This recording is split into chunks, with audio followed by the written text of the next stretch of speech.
कल हमने भगवान श्री कृष्ण की अनेक सुंदर लीलाएं देखी, उनका श्रवण किया। पूतनावध, तृणावर्तवध, शक्टासुरवध, माखन लीला, यमलार्जुन उद्धार, गोवर्धन लीला, कालियामर्दन लीला, गोपियों की वस्त्रहरण लीला और सबसे आखिरी में सुंदर रास लीला। इतनी लीलाओं का हमने श्रवण किया। बाल्यकाल से ही प्रभु ने सारी लीलाएं की हैं, एक के बाद एक इतने वीर राक्षसों का वध, इतना छोटा बालक और इतना अद्वितीय पराक्रम। कंस ये पूर्ण जान चुका था कि ये देवकी का 8वां है। भगवान अष्टमी के दिन क्यों आए, 8वें नंबर पे क्यों आए? देव म्हणतात मला 8वा, मला विसरू नका। पदोपदी जर तुमच्या जीवनात दुःख येत असेल तर मला 8वा, आणि ज्या दिवशी तुम्ही मला विसरून जाल त्या दिवशी तुमच्या जीवनात संकट येईल। एक बार पुनः देवर्षि नारद राजा कंस के दरबार में पहुँचे।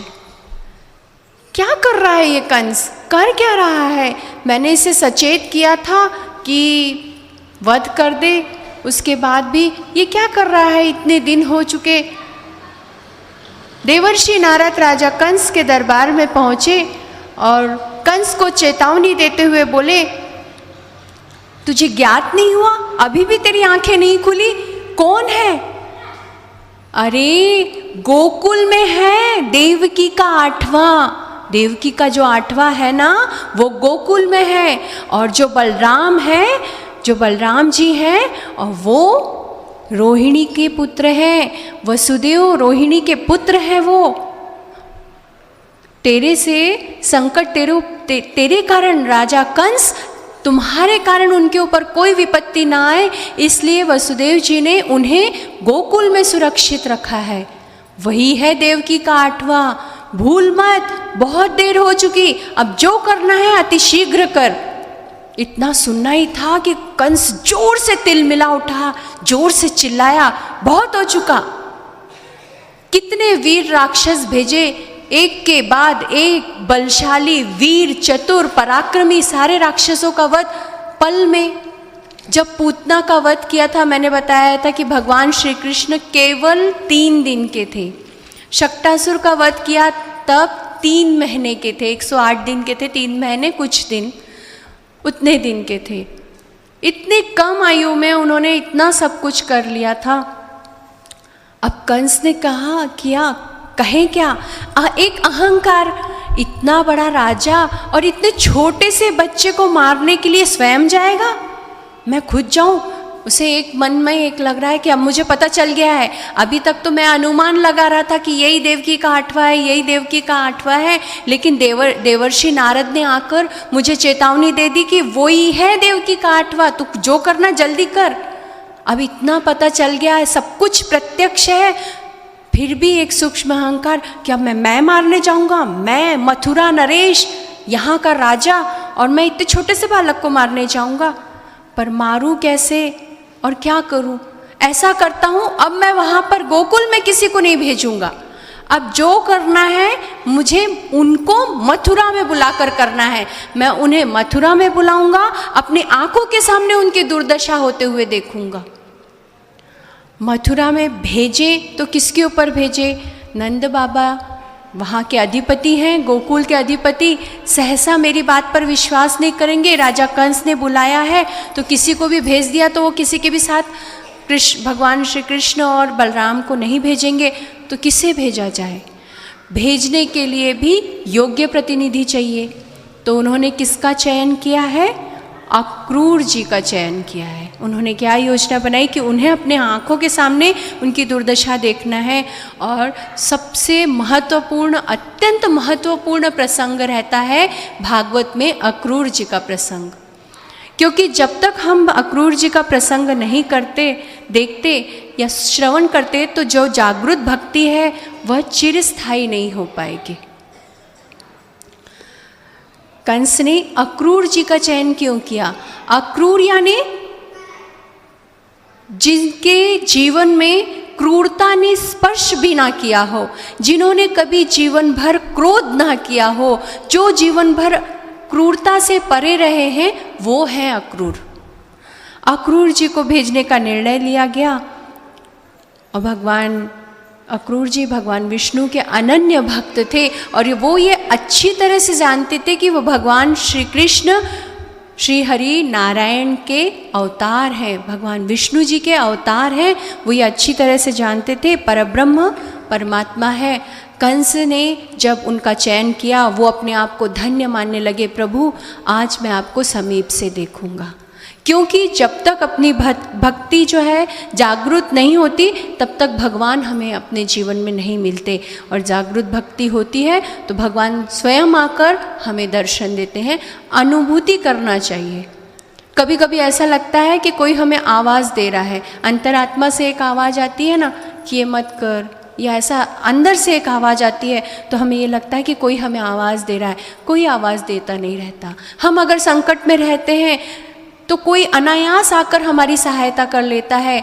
अगर हमारी गाड़ी, हम कहीं किसी मार्ग पर जा रहे हैं और हमारी गाड़ी फंस गई है, हम अकेले हैं, हम प्रयास करने के बाद भी गाड़ी को सामने नहीं सरका पा रहे, कुछ नहीं कर पा रहे, अंधेरा होने को आया, हमको अपने गांव तक पहुंचना है, सब कुछ करना है, अनायास एक व्यक्ति आ जाता है, वो हमारी सहायता करता है और अनायास हम अपनी जगह पर पहुंच जाते हैं। कौन है वो इंसान है।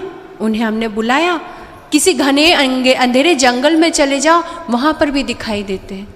गजानन महाराज जी के तो इतने प्रसंग हैं शेगांव में, इतने ज़्यादा प्रसंग है, जीवंत है वो संत, इतने प्रसंग हैं, कितने बार अनुभूति हुई है, बहुत ज़्यादा प्रसंग है। अभी ये गजानन महाराज का जो महोत्सव हुआ था, वहाँ पर क्या हुआ, ये जो समारोह होने के बाद कुछ देर के लिए जब महाप्रसाद बांटा जाता है, कुछ देर के लिए दरवाजे बंद कर दिए जाते हैं और उसके बाद 1-2 घंटे के बाद फिर से महाप्रसाद शुरू किया जाता है, भोजन शुरू किया जाता है। तो क्या हुआ, एक औरत बहुत दूर से, सत्य घटना है इसका ज्वलन, तो ताई ने मुझे बताया, जया ताई जो मेरे साथ भजन में है, जो भगवान के भक्ति मार्ग को अपनाकर भागवत में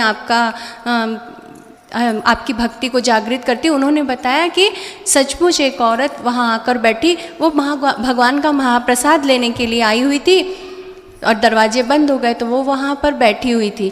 तो लोगों ने कुछ नहीं, अब बस 1 घंटा है, अब इतने दूर से मैं आई हूँ, मंदिर में आई हूँ, 1-2 घंटे प्रतीक्षा कर लेती हूँ, फिर से कहाँ वापस जाऊँगी, बहुत दूर से आई थी।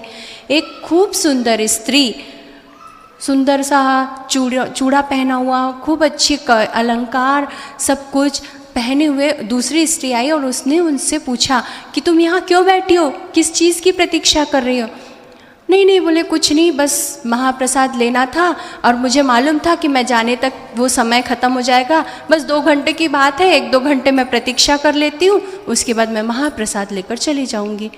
तो वो दूसरी स्त्री ने कहा कि तुम यहीं बैठो, मैं तुम्हारे लिए महाप्रसाद लेकर आऊँगी। उन्होंने कहा मैं यहीं बैठूँ, हाँ बस मैं थोड़ी देर में, तुम जगह से हिलना नहीं, तुम यहीं बैठो, मैं तुम्हारे लिए महाप्रसाद लेकर आती हूँ।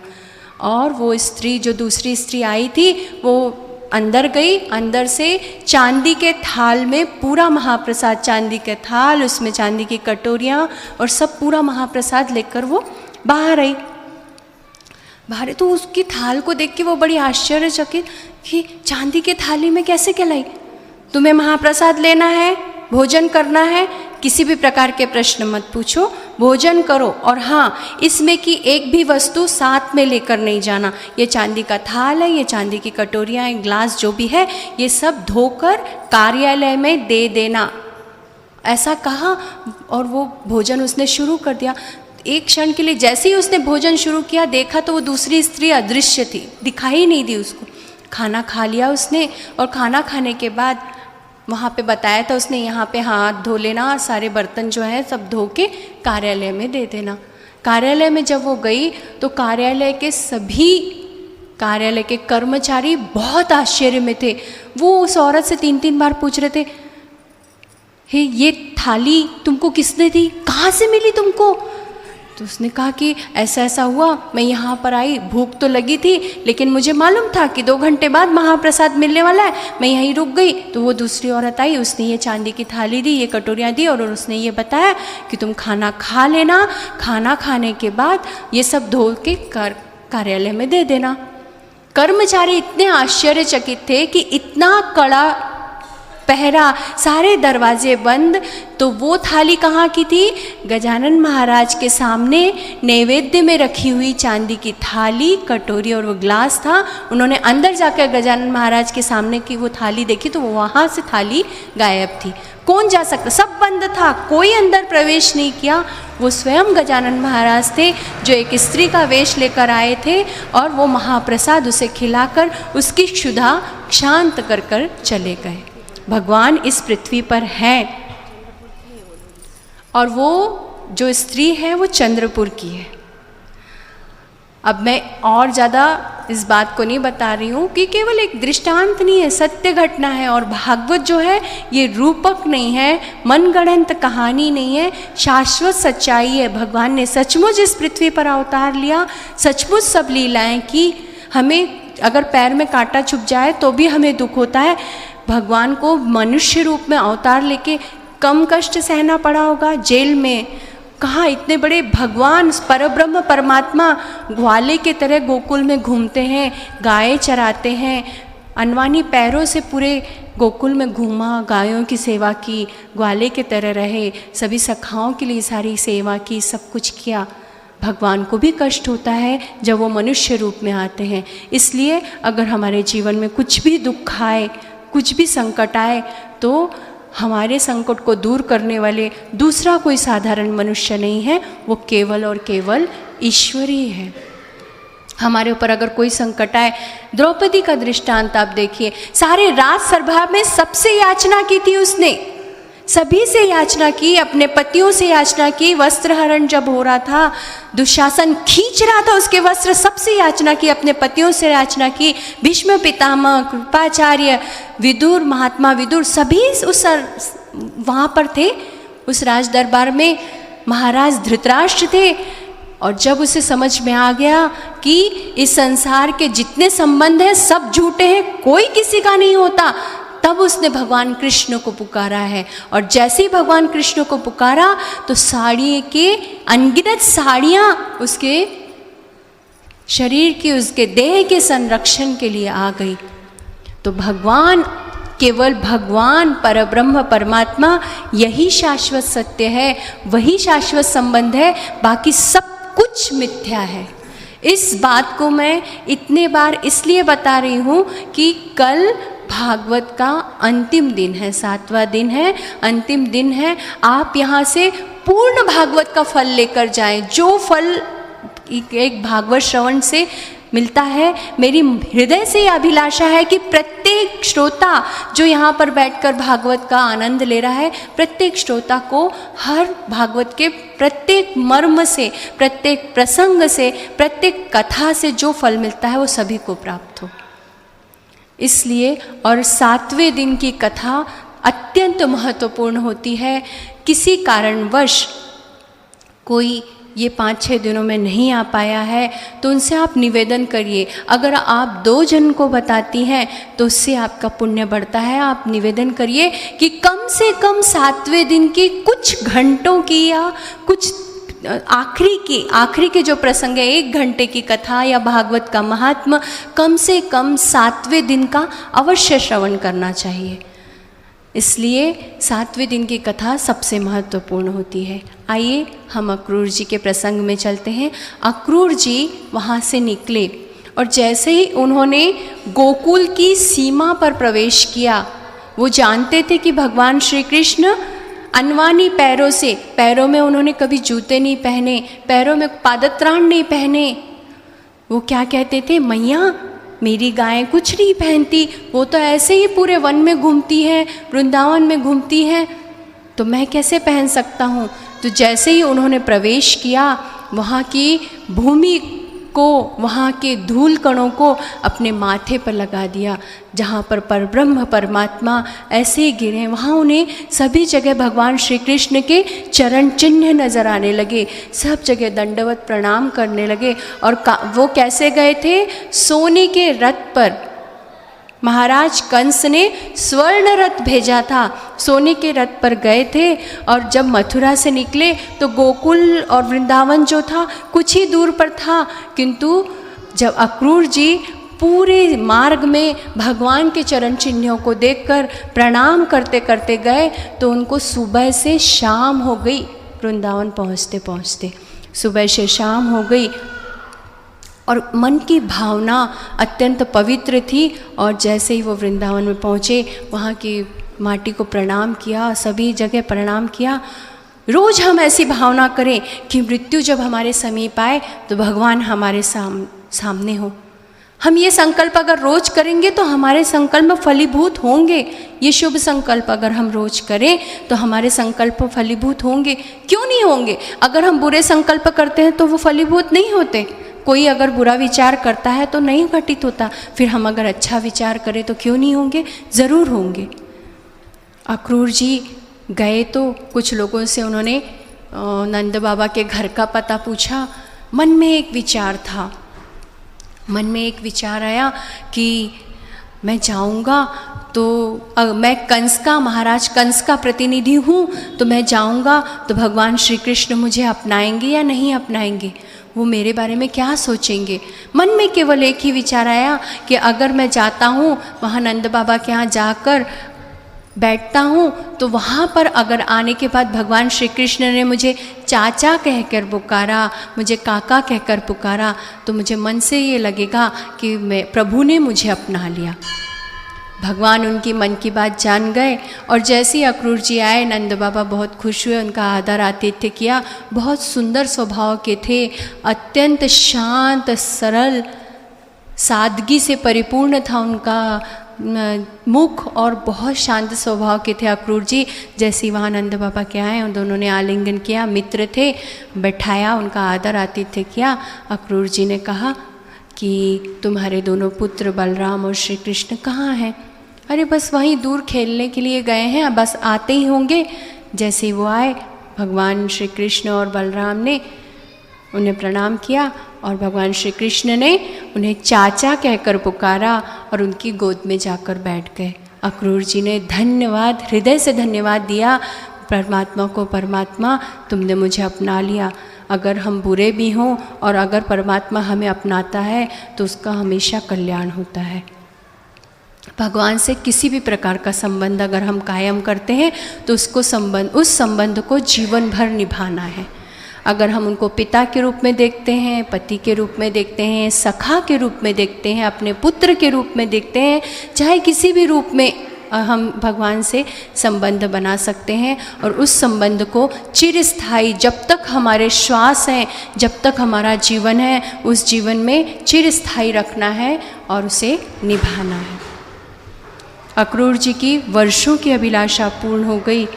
अक्रूर जी ने नंद बाबा को बताया, मैं आप सभी के लिए राजा कंस का संदेश लेकर आया हूँ।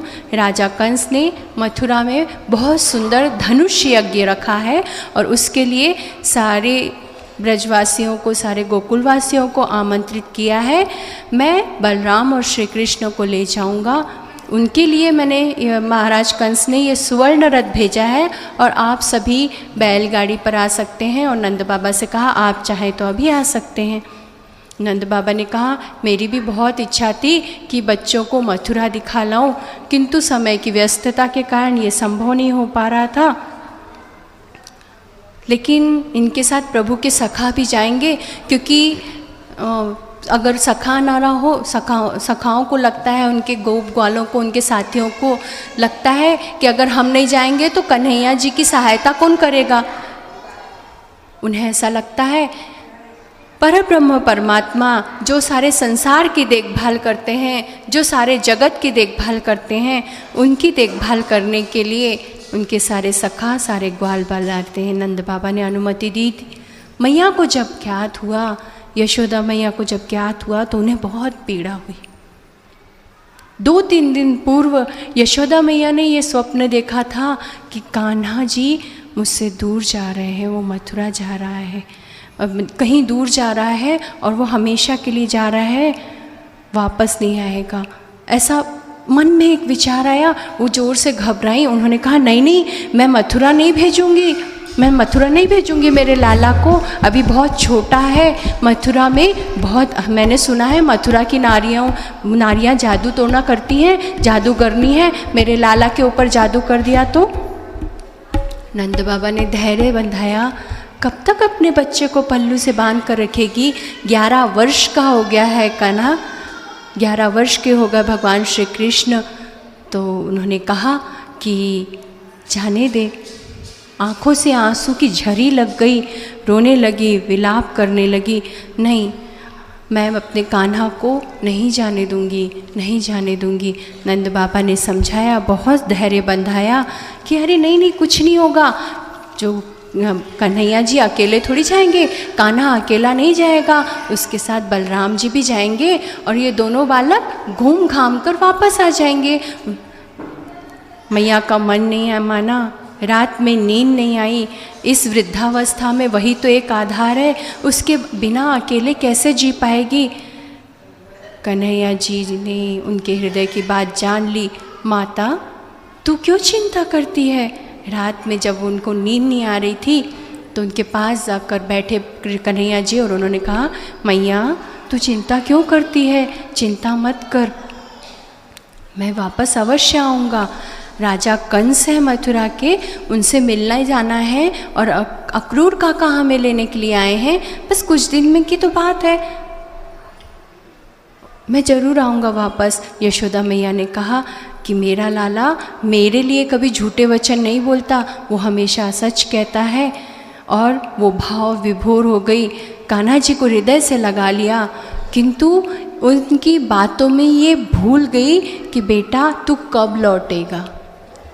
कृष्ण जी ने क्या कहा था कि मैया तू चिंता मत करना, मैं लौटूंगा, किंतु यशोदा मैया ये भूल गई कि मैं उससे पूछ लूँ कि तू कब लौटेगा। उन्होंने अवधि नहीं बताई, केवल बताया कि मैं आऊँगा। वसुदेव जी और देवकी कारागृह में 11 वर्षों से तप कर रहे हैं। हर एक उचित समय होता है। 11 का भी बहुत अधिक महत्व है। 5 कर्मेंद्रियाँ, 5 ज्ञानेंद्रियाँ और 1 मन। 11 वर्षों की उनकी साधना है। कितनी बड़ी विडंबना है बताइए। सोचिए आप, देवकी की पीड़ा, कितना अधिक दुख होगा उसके हृदय में, कितनी अधिक पीड़ा होगी कि उसकी 8 संतानें हो चुकी हैं और एक भी बच्चे को अच्छे से देख नहीं पाई, न उसके पास रह पाई, न उनको प्यार कर पाई, न उनका लालन पालन कर पाई।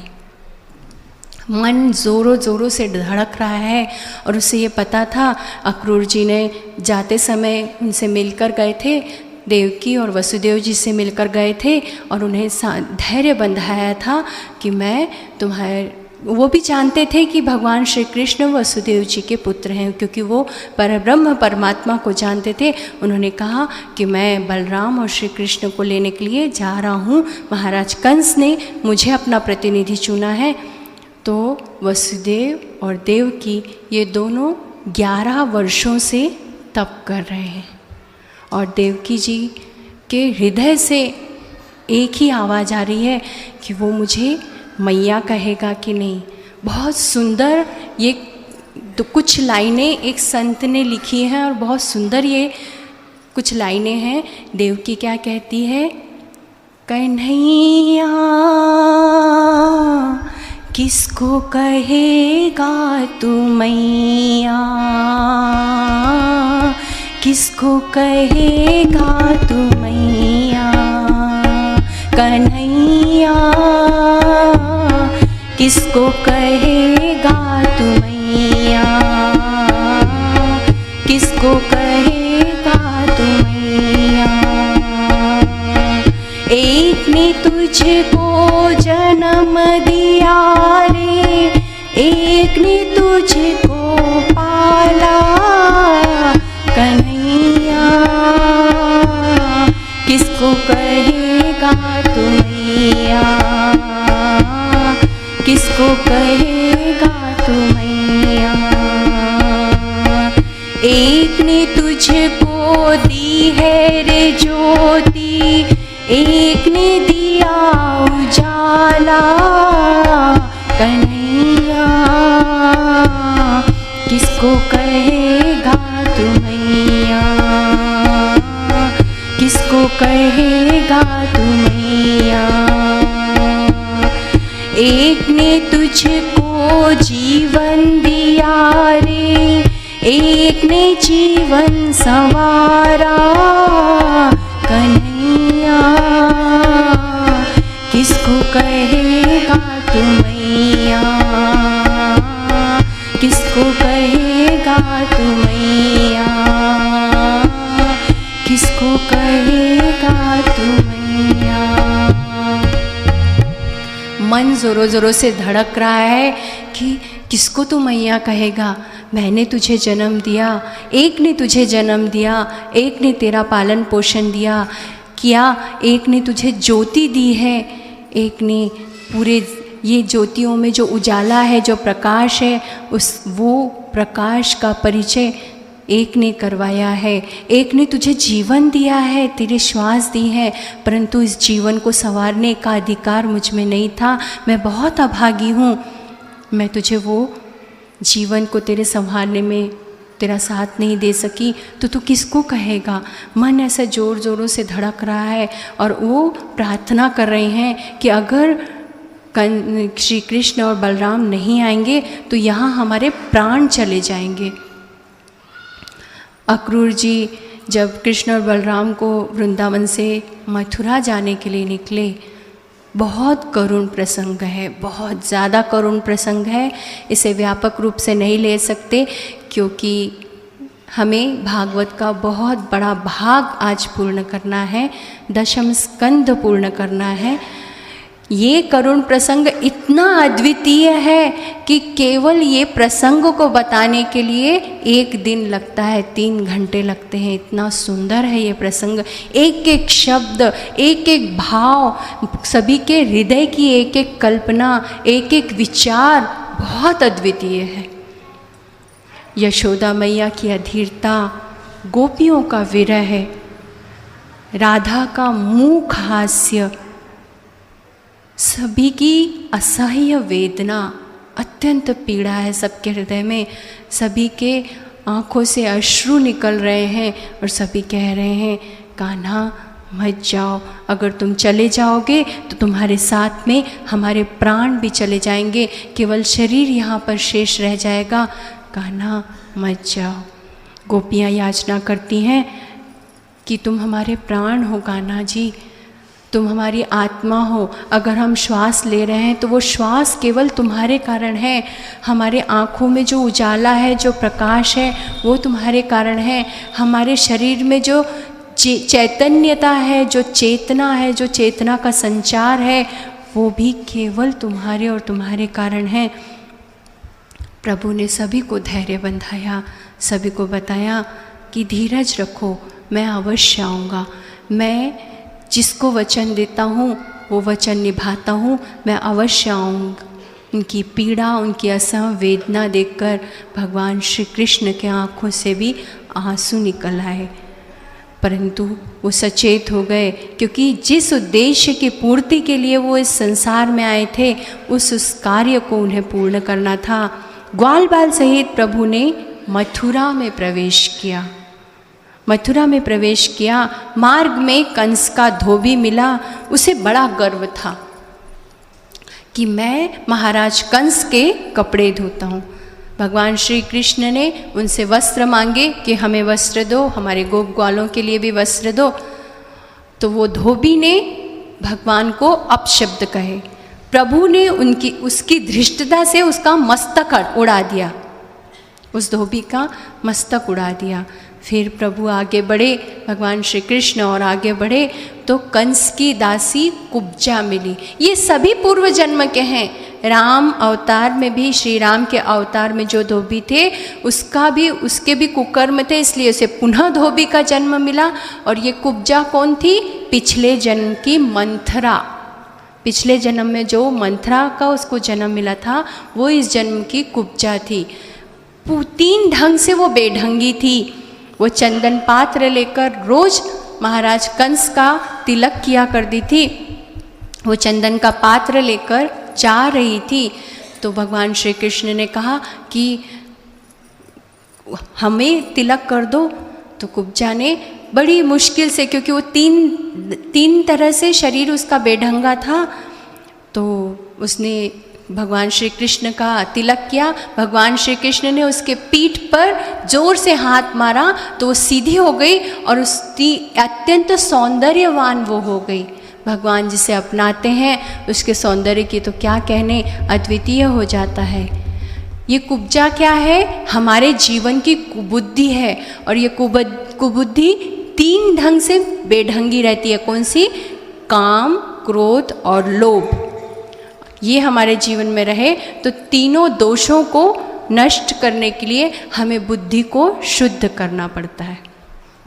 उसके बाद भगवान आगे बढ़े और धनुष यज्ञ जहाँ पे धनुष यज्ञ का आयोजन था वहाँ आमंत्रण मिलने के पहले, सभी आयोजन होने के पहले शाम तक वो पहुँचे थे। और फिर जैसे ही उन्होंने देखा कि उन्होंने अक्रूर जी से कहा, काका हमें ऐसे ही घूमने दो ना, कोई बड़ा हमारे साथ रहेगा तो हमें मथुरा देखने नहीं देगा, यहाँ मत हाथ लगाओ। कोई छोटे बच्चे रहते ना, अब वो 11 वर्ष के थे भगवान श्री कृष्ण, और अगर अपने साथ कोई बच्चे जाएं तो क्या बोलते, नाही आई आम्ही तुमच्यासोबत नाही आहे, तुमच्यासोबत आलो ना इकडे हात नको लावू, इकडे असं नको करू, तिकडे तसं नको करू, किती किती किती म्हणे असं असते, नाही नाही आम्ही स्वतः जातो आणि जाऊन पाहून येतो। भगवान श्री कृष्ण ने वैसे ही कहा, नहीं काका हर जगह चेतावनी रहेगी, यहाँ हाथ मत लगा, वो ऐसा मत करो, वो ऐसा मत कर, ये मत खा, किसी के घर में गए तो इतना ही खाना है, खुद होके मांगना नहीं है, इधर हात नहीं लगाना, उधर हात नहीं लाना, देवा देवा देवा नको रे बाबा तुम्ही, आम्हीच जातो आणि घेऊन येतो।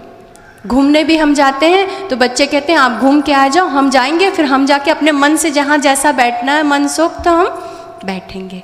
भगवान श्री कृष्ण ने अक्रूर काका से कहा, काका आपका क्या काम था? आपका काम था हमें मथुरा तक सकुशल पहुँचाना। हम अकेले नहीं हैं और हम बहुत बलशाली हैं। माखन खा के यशोदा माँ ने हमें हष्ट पुष्ट किया है, माखन मिश्री खाई है 11 वर्ष तक, हम अच्छे से रहेंगे। और हम, आप विश्वास रखिए, मथुरा में कुछ भी हम नहीं करेंगे। सब उत्पात करने के लिए आए थे भगवान, और भगवान ने क्या कहा, मथुरा में कुछ भी हम ऐसा कुछ गलत नहीं करेंगे, आप बिल्कुल विश्वास रखिए। हमको शाम को घूमना है और हम जाकर घूम के आते हैं। वो अपने मित्रों के साथ कहाँ पर पहुँचे? धनुष यज्ञ में पहुँचे। वहाँ सशक्त पहरा था। अब कैसे क्या होता है कि जहाँ पर पहरा होता है, सेवक होते हैं, सब खड़े रहते हैं और कोई आ नहीं रहा है, जा नहीं रहा है, शांत रहता तो वो पहरा भी ढीला हो जाता है। साम सूम रहा, हाँ जान दो। सशक्त जो सेवक थे, पहरेदार थे, मस्त अपने खाने पीने बातों में लग गए। कन्हैया जी बलराम जी के साथ उनकी नज़र हटते ही वहाँ पहुँचे, जाके धनुष्य भंग कर दिया, चुपचाप वहाँ से निकल के आ गए। किसी को पता नहीं चला कि किया क्या, और धनुष यज्ञ भंग हो गया। आयोजन पूर्ण होने से पहले धनुष यज्ञ भंग हो गया, और ये बहुत बड़ा अपशकुन था। महाराज कंस को बहुत गुस्सा आया। वो जानते थे कि जाने अनजाने में ये देवकी का 8वां है। यहाँ आते साथ इसने उत्पात मचाना शुरू कर दिया। कंस ने कहा कि अब मुझे बिल्कुल प्रतीक्षा नहीं करनी है, देवर्षि नारद ने मुझे सब कुछ बता दिया है कि यही देवकी का 8वां है। अब मुझे अपने आँखों के सामने इसकी हत्या होते हुए देखना है। कितनी घृणित विचार, कितने गंदे विचार कि वो क्या सोच रहा है कि भगवान की हत्या मैं खुद के आँखों से देखूं। वो भगवान को परमात्मा, परब्रह्म परमात्मा मान ही नहीं रहा है। वो क्या मान रहा है कि भगवान जो है साधारण जीव है, साधारण मनुष्य है। महाराज कंस ने एक कुवलया पीड़ नाम का हाथी, जिसे खूब ज़्यादा मदिरा पिलाई गई थी, बहुत ज़्यादा शराब पिलाई गई थी, उसे बहुत शराब पिलाई और इन दोनों के सामने भेजा गया। अमाप मदिरा पीकर वो सामने आया। भगवान कृष्ण और बलराम ने 2 घूंसे मारे और कुवलया पीड़ जो हाथी है उसका उद्धार हो गया। कंस को आश्चर्य लगा, कितना बलशाली हाथी। अब कंस पहली बार हाथी को भेजा तो वो इतने छोटे छोटे से बच्चे थे, भगवान श्री कृष्ण और बलराम को उसने अपनी आँखों से नहीं देखा था। जब हाथी का उद्धार हो गया उसके बाद पहली बार कंस ने श्री कृष्ण और बलराम की ओर देखा। कितने सुंदर बच्चे हैं। नहीं देवर्षि नारद ने कुछ गलत कहा होगा, इतने छोटे छोटे बच्चे ये मेरी क्या हत्या कर सकते हैं। एक सूक्ष्म अहंकार भी, एक छोटी सी चींटी भी बहुत अच्छी सहायक होती है। बहुत अच्छी कहानियाँ भी हैं बहुत सारी कि किसी भी छोटे से जीव को भी कम नहीं समझना चाहिए। एक चूहा भी क्या कर सकता है, शेर को अगर शिकारी ने पिंजरे में बंद कर दिया तो चूहा कुतर कर उसका पिंजरा काट सकता है, इतनी सामर्थ्य उसमें है। इसीलिए सभी हमारे लिए महत्वपूर्ण है, सब कुछ, किसी को भी छोटा नहीं समझना है। पहली बार उसने बलराम श्री कृष्ण को अपनी आँखों के सामने देखा, उसे बहुत प्रेम उमड़ के आया। हो ना हो वो कंस मामा थे।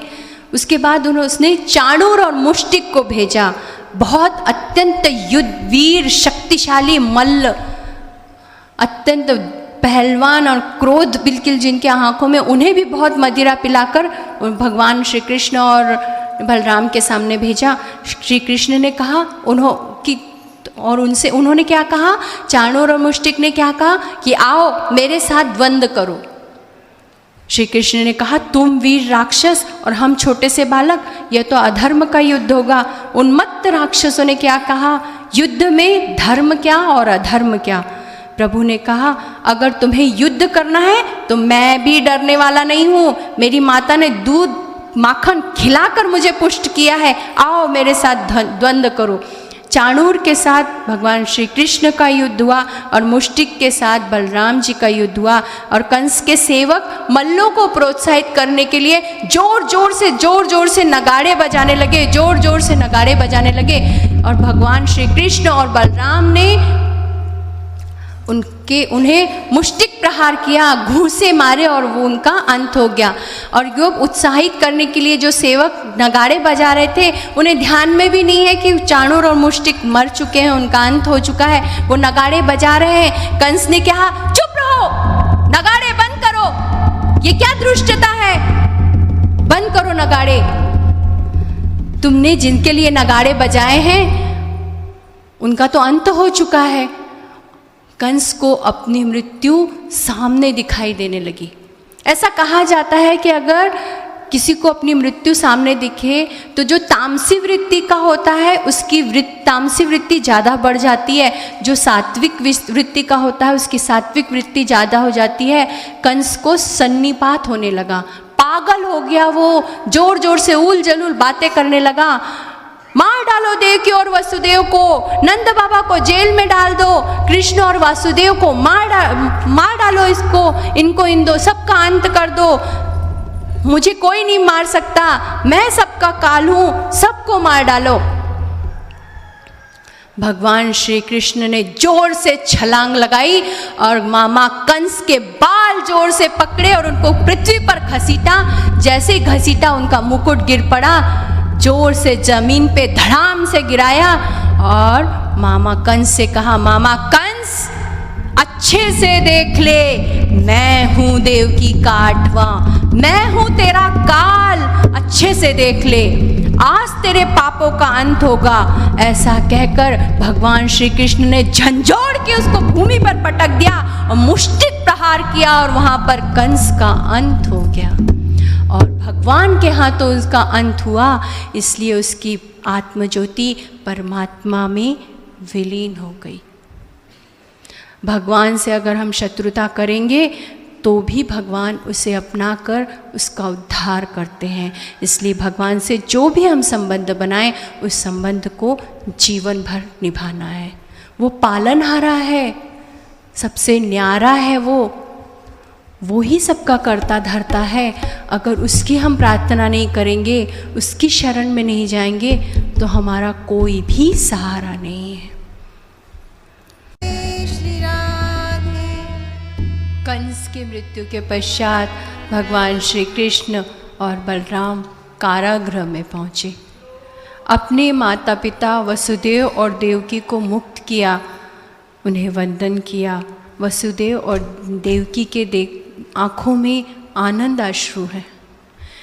वो अपने दोनों पुत्रों को एक टक निहार रहे हैं, आँखों से आंसुओं की झड़ी लग गई। कितने साल प्रतीक्षा की, 8 संतान, और उसके बाद आज 11 वर्षों बाद मैं अपने पुत्र का चेहरा देख रही हूँ।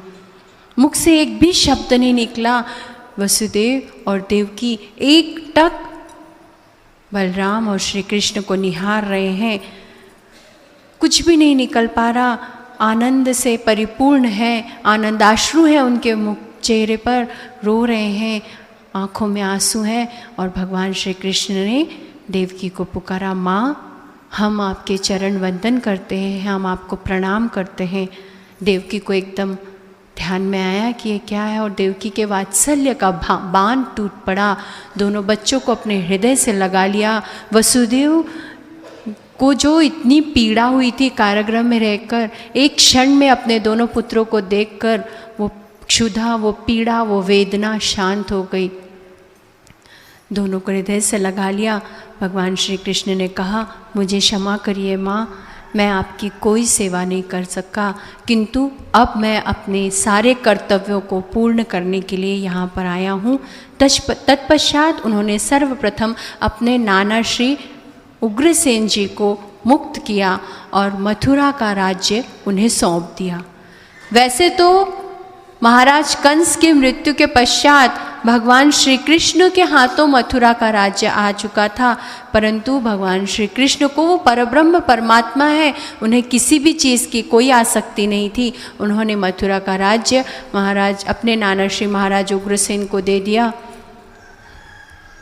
महर्षि गर्गाचार्य ने नंद बाबा को बताया कि देखो नंद बाबा, मैंने आपको बताया था कि श्री कृष्ण वसुदेव का पुत्र है, वो आपका पुत्र नहीं है। यशोदा ने तो पुत्री को जन्म दिया था। नंद बाबा रोने लगे, गिड़गिड़ाने लगे। कान्हा जी के पास आए और कान्हा से कहा, कान्हा तू मेरा बेटा नहीं है, इतने वर्षों मैंने तुझे प्रेम किया, इतने वर्षों में तुझे संवारा, तो मेरा बेटा नहीं है कान्हा। भगवान श्री कृष्ण ने कहा, बाबा सारा संसार कुछ भी कहे, पर जीवन भर आप ही मेरे पिता रहेंगे और मैया यशोदा यही मेरी माता रहेंगी, यही मेरे माता पिता रहेंगे। पालनहारे सबसे महान होते हैं, जन्म देने से कुछ नहीं होता। बाबा सारा संसार चाहे कुछ भी कहे, मैं ही आपका बेटा हूँ। मैं और बलराम, दाऊ भैया, ये दोनों, हम दोनों आपके सदैव पुत्र रहेंगे। नंद बाबा ने कहा, बेटा मैं तो यहाँ से चला जाऊँगा, मैं पुरुष हूँ, लेकिन तेरी मैया को मैं क्या उत्तर दूँगा? वो मुझे कितनी उलाहना देगी, मुझे क्या कहेगी? कुछ भी नहीं कह पाएगी। जब से आए हैं तब से रो रही होगी, उसे मैं धैर्य कैसे बधाऊँगा? उसे क्या कहूँगा?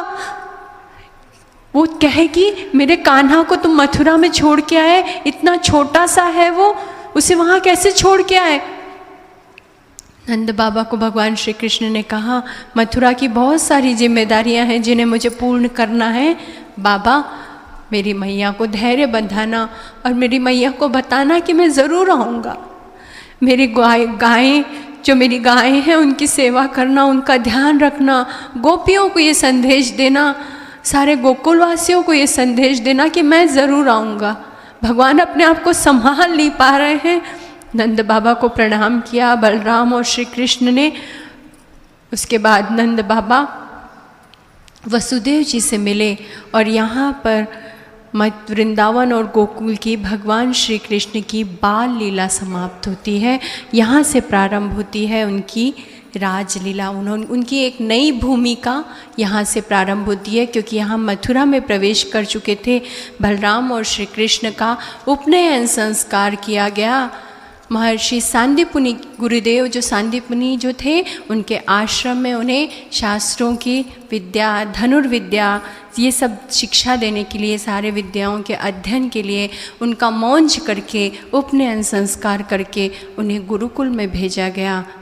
गुरुकुल में जब उनकी शिक्षा पूर्ण हुई तो दोनों भाई बलराम और श्री कृष्ण आचार्य सांदीपनि के समीप आए, उन्हें प्रणाम किया और आचार्य से बोला कि आचार्य गुरुदेव बताइए आपकी क्या गुरु दक्षिणा है। आचार्य ने उनकी अद्भुत महिमा और उनकी अलौकिक प्रतिभा को वो पहचान चुके थे। उन्होंने कहा कि प्रभास क्षेत्र में हमारा पुत्र खो गया था। भगवान श्री कृष्ण ने से कहा कि अगर तुम हमारे पुत्र को, खोए हुए पुत्र को वापस ले आओगे तो यही मेरी गुरु दक्षिणा होगी। गुरुवर की आज्ञा पाकर भगवान श्री कृष्ण प्रभास क्षेत्र में गए, वहाँ उस खोए बालक का पता लगाया, उसे गुरुदेव को दक्षिणा के रूप में लाकर सौंपा। गुरुदेव से अनेक अशुभ आशीर्वाद लिए और इस प्रकार गुरुदेव से अनेक आशीर्वाद और दीक्षा लेकर श्री कृष्ण और बलराम मथुरा पहुँचे। अब क्या होता था, गोकुल और वृंदावन में खुली हवा के नीचे, अभी भी हम देखेंगे ना, हम पंखे के नीचे अच्छे से, जितने अच्छे से नहीं सो पाते उतना अच्छा बाहर के वातावरण में हमें नींद आती है। अगर किसी पेड़ की हवा चल रही होगी, ठंडी ठंडी हवा, तो उसमें हमें ज़्यादा सुख प्राप्त होता है, उसमें हमें ज़्यादा संतोष प्राप्त होता है। गोकुल में, वृंदावन में, परिसर, सुंदर वातावरण में भगवान श्री कृष्ण का लालन पालन हुआ था। मखमल की शैया उन्हें बिल्कुल नहीं भाती थी, उन्हें नींद नहीं आती थी। राजमहल में वो कभी भी रहे हुए नहीं थे, पर अब उनको अपने असली सत्य परिस्थिति ज्ञात हो चुकी थी। अपने असली माता पिता देवकी और वसुदेव जी के साथ रहना है। और क्या हुआ, खाना परोसा गया। देवकी और वसुदेव इतने वर्षों से कारागृह में थे, जेल में थे, अच्छे से बैठकर कितने वर्षों से, 11 वर्षों से उन्होंने अच्छे से भोजन नहीं किया था, अच्छे से खाना नहीं खाया था। सुंदर पकवान बनाए गए, अच्छे अच्छे पकवान बनाकर जब खाना परोसा गया तो देवकी, वसुदेव, भगवान श्री कृष्ण और बलराम खाना खाने बैठे। भगवान श्री कृष्ण बार बार वो खाने की थाली की ओर देख रहे हैं, माँ की ओर देख रहे हैं, खाने की ओर देख रहे हैं, माँ की ओर देख रहे हैं। देवकी को ये समझ में नहीं आया है कि ये कृष्ण कन्हैया कर क्या रहे हैं। उन्होंने कहा कृष्ण कृष्ण, वो कृष्ण कहती थी, वो कन्हैया यशोदा मैया कहते थे। बोले कृष्णा भूख नहीं लगी? तो एक टक माँ की ओर देख रहे हैं और माँ से कह नहीं नहीं, पता नहीं क्यों आज थकान लग रही है, मुझे भूख नहीं लगी।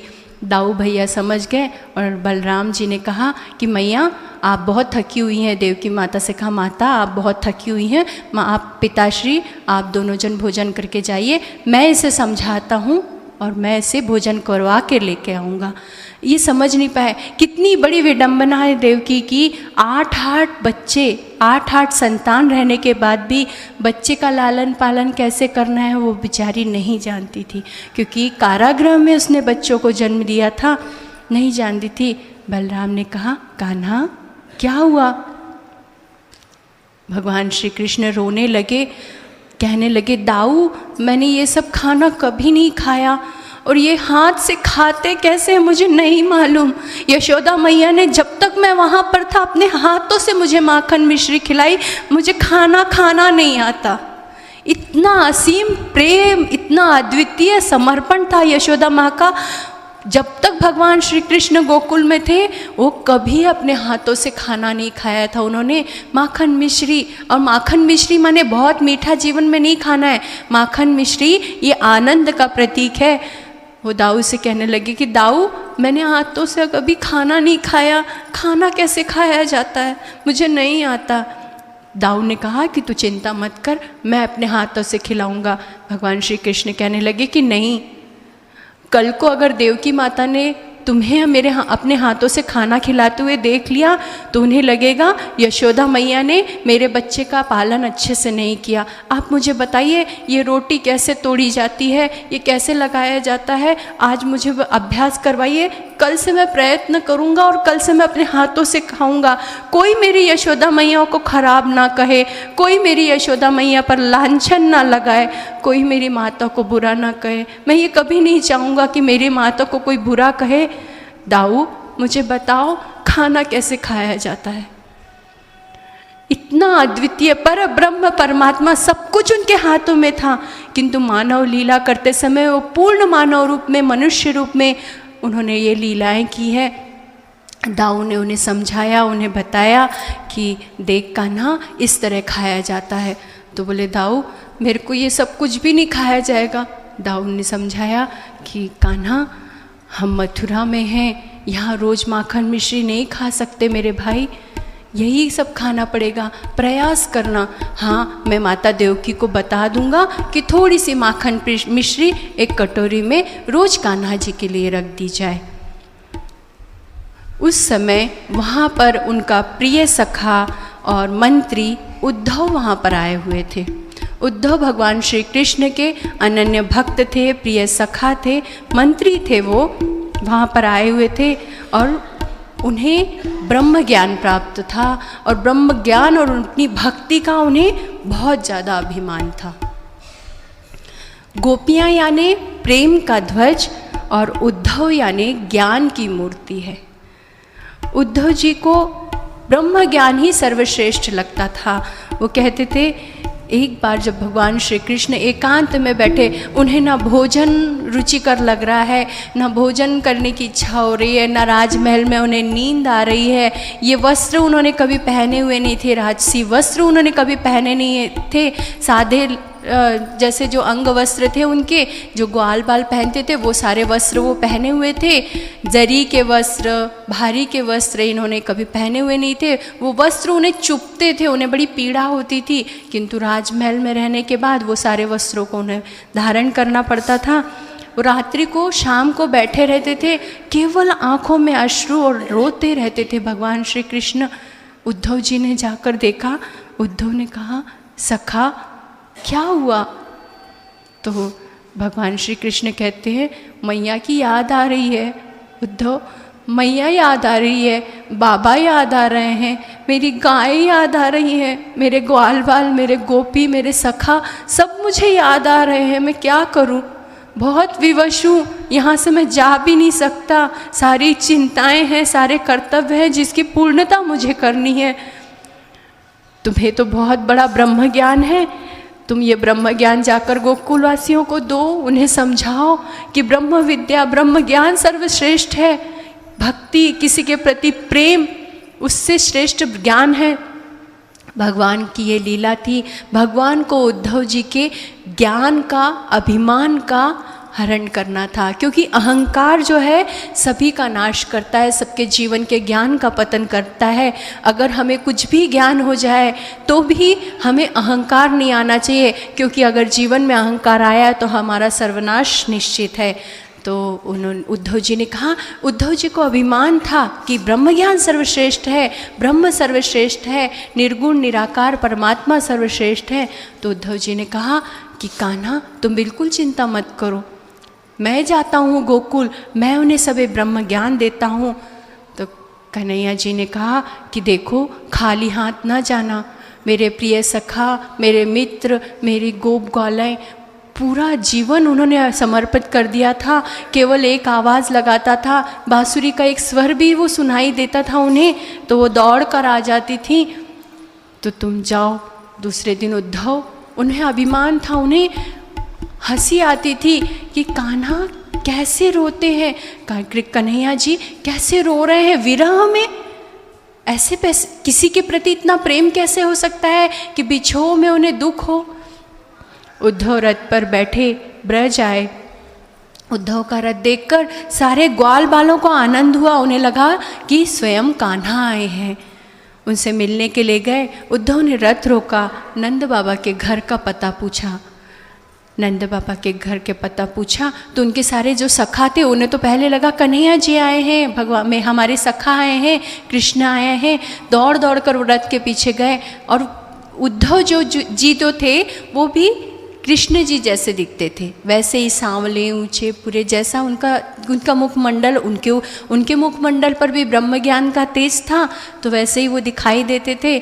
तो सबको तो पहले लगा कि कन्हैया जी आ गए हैं। उसके बाद उन्होंने जब पूछा कि नंद बाबा का घर कहाँ है, तो उन गोप ग्वालों ने, गोकुल वासियों ने पूछा कि आप किस लिए आए हैं। बोले मैं श्री कृष्ण का परम सखा हूँ और आपके लिए कुछ भेंट लेकर आया हूँ।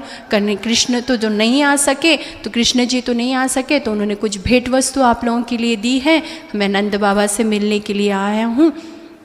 नंद बाबा के घर गए, नंद बाबा को अपना परिचय दिया कि मैं कृष्ण जी का सखा हूँ और मैं यहाँ पर उनकी संदेश को लेकर आया हूँ कि जैसे ही मथुरा का कार्यभार संपन्न होता है मैं अवश्य वहाँ पर आऊँगा।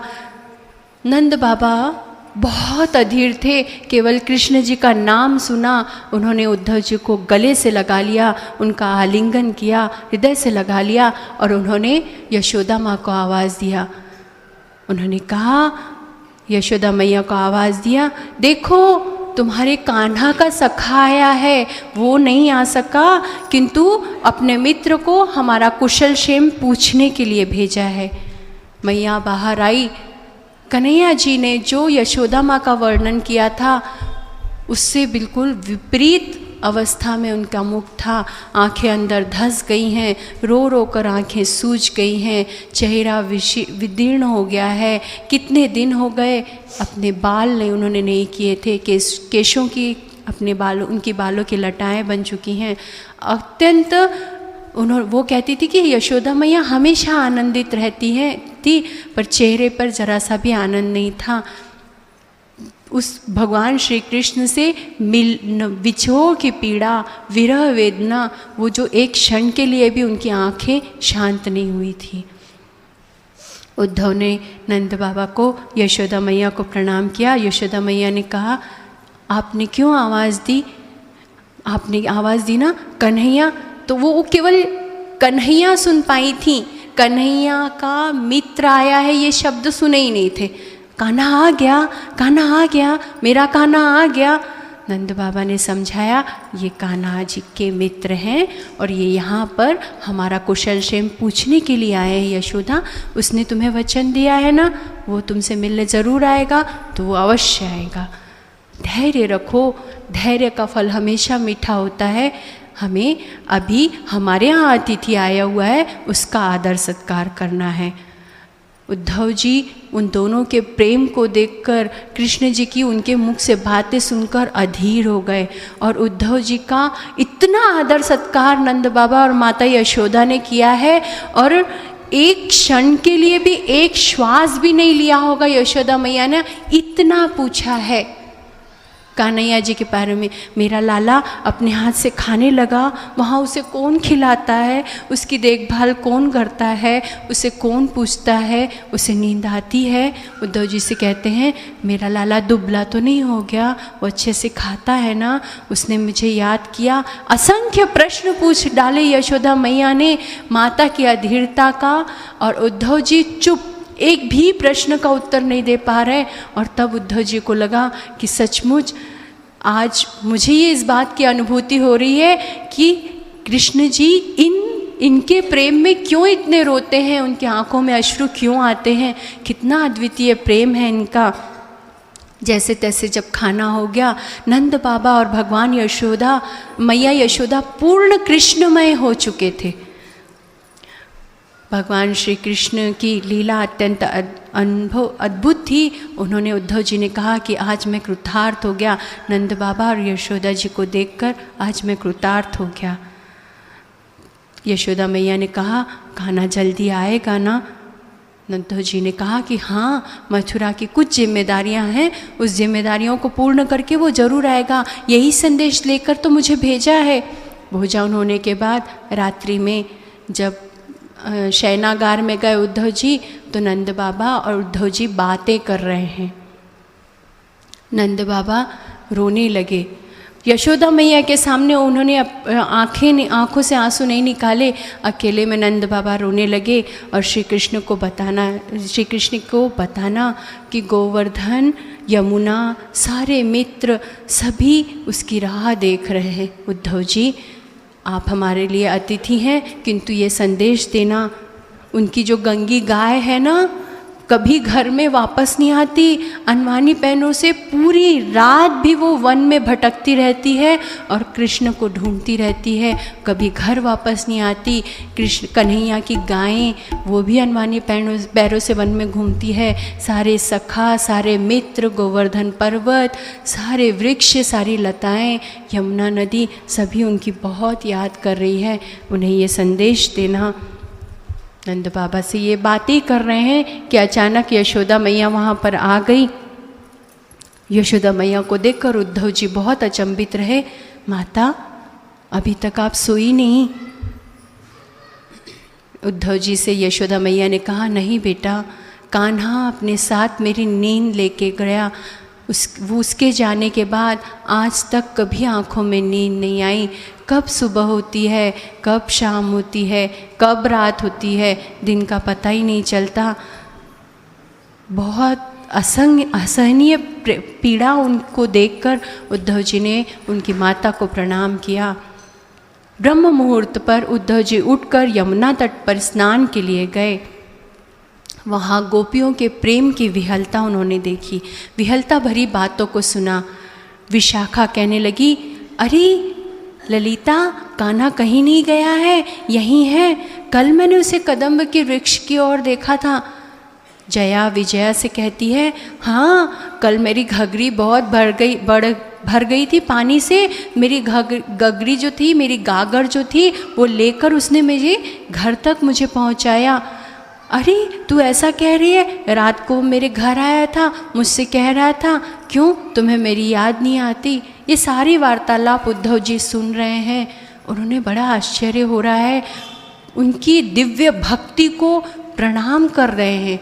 वो कह रहे हैं कि रात्रि के स्वप्न में भी इन्हें केवल और केवल भगवान श्री कृष्ण दिखाई देते हैं। हर जगह भगवान श्री कृष्ण उन्हें दिखाई देते हैं। गोपियाँ सभी राधा जी के पास उन्हें लेकर गई। राधा जी कान्हा की अद्वितीय विशुद्ध भक्ति है। राधा जी को संदेश दिया कि कान्हा उनसे भेंट करने अवश्य आएंगे। केवल कान्हा ये शब्द सुना था कि राधा जी का मन थोड़ा शांत हुआ और उन्होंने कहा, इस संसार में कोई ऐसा मंत्र नहीं है, कोई ऐसा साधन नहीं है, कोई ऐसा शब्द नहीं है जिससे मेरा मन शांत हो। केवल और केवल भगवान श्री कृष्ण का नाम, कृष्ण नाम ही मुझे शांति प्रदान करता है। उनकी ये दशा देखकर पशु पक्षी भी रो पड़े। उद्धव जी राधा जी की अवस्था देख नहीं पाए और उसी क्षण उद्धव जी के सारे ज्ञान का अभिमान, वो संदेश देने का साहस नहीं कर पाए। इन्हें मैं क्या संदेश दूंगा कि कान्हा उन्हें बहुत याद करते हैं, कान्हा जी उन्हें बहुत याद करते हैं, इन्हें मैं क्या संदेश दूंगा? इनके तो रोम रोम में, इनके तो हर शब्दों में, इनके तो हर क्षण, इनके स्वप्न में भी भगवान श्री कृष्ण है। इन्हें मैं क्या ज्ञान का संदेश दूंगा? उनका सारा अभिमान, ज्ञान का सारा अहंकार क्षण में नष्ट हो गया। राधा जी को प्रणाम किया। कुछ दिवस के लिए उद्धव जी यहाँ पर आए हुए थे, किंतु वहाँ वो 6 मास रहे हैं। 6 महीने कैसे बीत गए पता ही नहीं चला। और विदा होते समय नंद बाबा और ब्रजवासियों ने बहुत सारी सामग्री, बहुत सारी भेंट उद्धव जी को दी। भक्ति रस में डूब गए। मथुरा वापस आने पर सारा वर्णन उन्होंने श्री कृष्ण को बताया।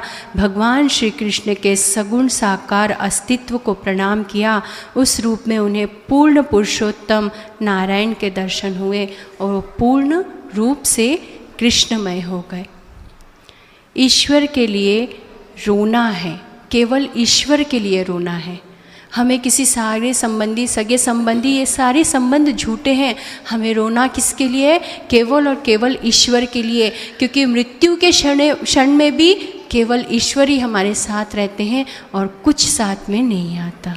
यहाँ पर दशम स्कंद की पूर्वार्ध की समाप्ति होती है।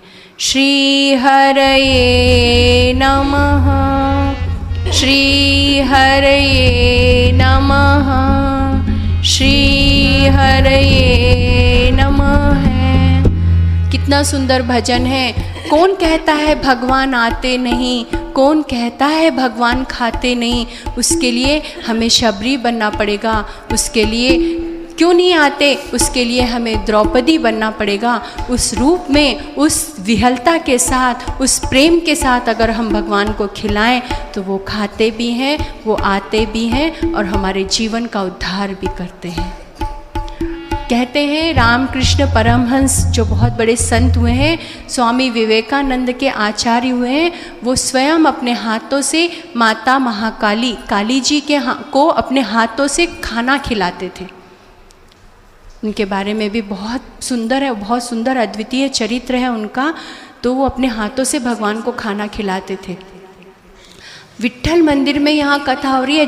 जनी जिसने भगवान को जीवन भर नहीं देखा, परंतु भगवान के ऊपर इतना सुंदर अधिकार था। कल के प्रसंग में भगवान विट्ठल के भक्तों की मैं सुंदर कथा, सुंदर चरित्र बताऊंगी कि इतना अधिकार था कि वो भगवान को बोलते थे। क्या कहा था पुंडलिक ने, एका विटेवर इथेच उभा रहा, और 28 युग हो गए। भगवान ने अपने भक्त का कहना माना और 28 युगे विटेवरी उभा। 28 युग बीत गए, लेकिन भगवान विट्ठल ईंट पर जो वीट जो फेंकी गई थी उस पर खड़े हैं। भगवान भक्तों के अधीन, अहम भक्त पराधीनम। भगवान कहते हैं मैं भक्तों के अधीन है। श्री कृष्ण की बाल लीला, गोपियों की प्रेममय निस्वार्थ शुद्ध सात्विक भक्ति के प्रेम की कथा बताकर आचार्य शुकदेव ने राजा परीक्षित से कहा, राजन, कंस की 2 रानियां थीं, अस्ति और प्राप्ति। अस्ति यानी जो चाहिए चाहिए चाहिए, उसके लिए जीवन भर संघर्ष करे, वो है अस्ति। और प्राप्ति यानी प्राप्त होने के बाद भी और मुझे जो चाहिए उसके लिए जो संघर्ष करे, वो है प्राप्ति। महाराज कंस की 2 रानियां थी, और ये दोनों कौन थी? मगध नरेश जरासंध की ये दोनों पुत्रियां थी, अस्ति और प्राप्ति। ये दोनों ने आकर अपने पिता जरासंध को ये बताया कि कंस का वध वासुदेव ने किया है। मथुरा में आकर उन्होंने खुद के मामा का, कंस का वध किया है। भगवान ने क्या संदेश दिया है? हमारा कोई रिश्तेदार हो किंतु वो हमसे शत्रुता करता है, वो अपने माता पिता को पीड़ा पहुंचाता है, तो उसे दंडित अवश्य करें। रिश्तेदार है इसलिए छोड़ नहीं देना है। राम अवतार में भगवान मर्यादा पुरुषोत्तम श्री राम के अवतार में उन्होंने, भगवान ने सबको छोड़ दिया था। मंथरा को छोड़ दिया, कोई दंड नहीं दिया। धोबी को छोड़ दिया, कोई दंड नहीं दिया। किंतु जब पूर्णतम पूर्ण अवतार श्री कृष्ण के अवतार में भगवान जब आए, तो भगवान ने कहा मुझे किसी को नहीं छोड़ना है, सबकी मैं बजा के रहूँगा, अच्छे से बैंड बजाऊँगा, क्यों छोड़ूँ? बहुत कर लिया इन लोगों ने, अपने मनमानी अवहेलना की है, उसका दुष्परिणाम उन्हें दंड अवश्य मिलेगा। जरासंध को बहुत क्रोध आया और उसने एक विशाल सेना लेकर मथुरा पर चढ़ाई की।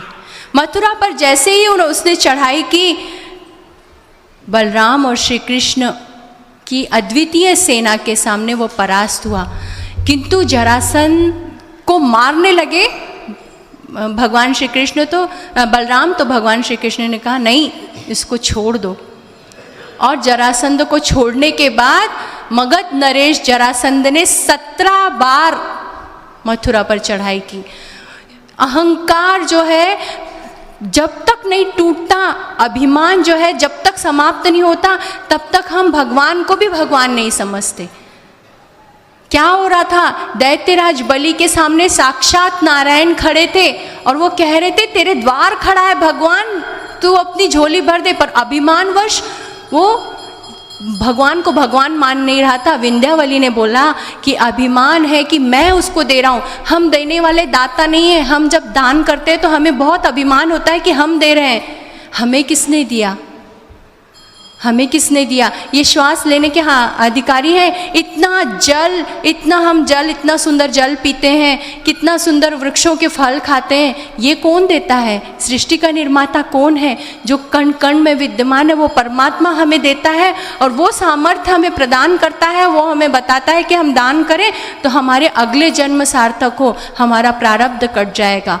क्योंकि स्नान से तन शुद्धि होती है, ध्यान से मन शुद्धि होती है, और दान से धन शुद्धि होती है। स्नान से तन शुद्धि, ध्यान से मन शुद्धि, और दान से धन की शुद्धि होती है। इसलिए दान शुद्धता के साथ करें। अभिमान के साथ अगर हम करेंगे तो उसका पतन होगा। जिंदगी तेरी भी अजब परिभाषा है, संवर गई तो जन्नत है, वरना ये ज़िंदगी एक अजब तमाशा है। हमें किसी को भी अपशब्द नहीं कहना है। इसके बाद यादव कुल का संरक्षण हो, इसलिए भगवान श्री कृष्ण ने कि 17 बार जरासंध ने मथुरा पर चढ़ाई की, यादव कुल संरक्षित नहीं रह पाएगा, कुछ न कुछ सेना को आहत हुई होगी। भगवान श्री कृष्ण ने विश्वकर्मा को बुलाया और समुद्र पर दूसरी नगरी का निर्माण किया, जिसका नाम पड़ा स्वर्ण नगरी थी। विश्वकर्मा ने स्वर्ण नगरी बनाई और जिसका नाम पड़ा द्वारका। और उस दिन से भगवान द्वारका के राजा बने। बोलो द्वारकाधीश भगवान की, द्वारकाधीश भगवान की, द्वारकाधीश भगवान की। महर्षि देवर्षि नारद ने भगवान श्री कृष्ण को प्रेरणा दी कि काल यवन, और उसने जरासंध को, पहले देवर्षि नारद ने जरासंध को कहा कि तुम परास्त हो रहे हो, 17 बार से तुमने पराक्रम किया है, तुम ऐसा करो काल यवन जो बहुत शक्तिशाली है उसकी सहायता लो, और उसके बाद भगवान श्री कृष्ण के उसकी नगरी पर पराक्रम करो। काल यवन का नाश भगवान श्री कृष्ण के हाथों हो, यही देवर्षि नारद का उद्देश्य था। श्री कृष्ण ने द्वारका की सारी जवाबदारी बलराम जी को सौंपकर स्वयं निशस्त्र नगर के बाहर आ गए। काल यवन ने श्री कृष्ण का पीछा किया। जरासंध की प्रेरणा से काल यवन श्री कृष्ण का पीछा करते करते आया। श्री कृष्ण बहुत दूर तक दौड़ते हुए आए और एक गुफा के अंदर चले गए। उस गुफाओं में देवताओं के सेनापति राजा मुचकुंद, जो अनेक वर्षों से निद्रिस्त अवस्था में थे, सोए हुए थे, वहाँ पर थे। इक्ष्वाकु वंश के महाराज मानधाता के पुत्र मुचकुंद थे। वे परम भक्त, सत्यनिष्ठ और संग्राम विजेता महापुरुष थे। एक बार असुरों के भय से देवताओं के राजा इंद्र ने और देवगणों ने राजा मुचकुंद से अपनी देवताओं की रक्षा के लिए याचना की, प्रार्थना की।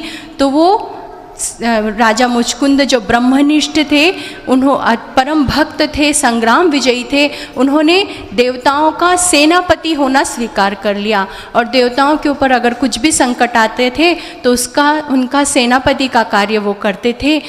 ये कार्य उन्होंने तब तक किया जब तक महादेव पुत्र कार्तिकेय ने देवगणों के सेनापति का कार्यभार संभाला, तब तक राजा मुचकुंद देवताओं के सेनानायक थे। जब भगवान कार्तिकेय ने सेनापति का कार्यभार संभाला, तब से देवराजेंद्र ने राजा मुचकुंद को ये वरदान दिया कि देखो, तुम बहुत दिनों से हमारी रक्षा कर रहे हो, देवताओं की रक्षा कर रहे हो, अब तुम चिरकाल तक निद्रा में जाओ। बहुत ज़्यादा शरीर को थकान हो गई थी, इसलिए राजा मुचकुंद पर्वत की गुफा में जाकर सो गए। और सोने से पहले देवराजेंद्र ने उन्हें वरदान दिया कि जो कोई तुम्हारी निद्रा को भंग करेगा, जो कोई मिटाएगा, तुम्हारी आंखें खुलेगी तो तुम्हारी आंखों के सामने जो होगा वो तत्काल भस्म हो जाएगा। भगवान श्री कृष्ण उस गुफा में दौड़ते दौड़ते गए और उन्होंने अपना शेला, अंग वस्त्र, अंतरीय जो वस्त्र रहते हैं वो उतारा और राजा मुचकुंद के शरीर पर ढांक दिया। काल यवन दौड़ते दौड़ते उस गुफा के अंदर गया और जैसे ही उन्होंने श्री कृष्ण भगवान के वस्त्र देखे, उन्हें लगा कि ये भगवान श्री कृष्ण ही हैं। उन्होंने बोला, अरे मूर्ख, उठ और मुझसे युद्ध कर। जोर से लात मारी है राजा मुचकुंद को और उनसे कहा कि उठ और मुझसे युद्ध कर। इतना कहना ही था कि राजा मुचकुंद की नींद टूटी, उनकी आंखें खुली और आंखें खुलते साथ तत्काल काल यवन का अंत हो गया, वो भस्मसात हो गया। राजा मुचकुंद को श्री कृष्ण ने नारायण स्वरूप में दर्शन दिए। उन्होंने साष्टांग नमस्कार किया, भगवान श्री कृष्ण की स्तुति की। प्रसन्न होकर श्री कृष्ण ने उन्हें वर मांगने को कहा। राजा मुचकुंद ने कहा कि हे प्रभु, मुझे कुछ नहीं चाहिए, मुझे अपनी अनन्य भक्ति का दान दे।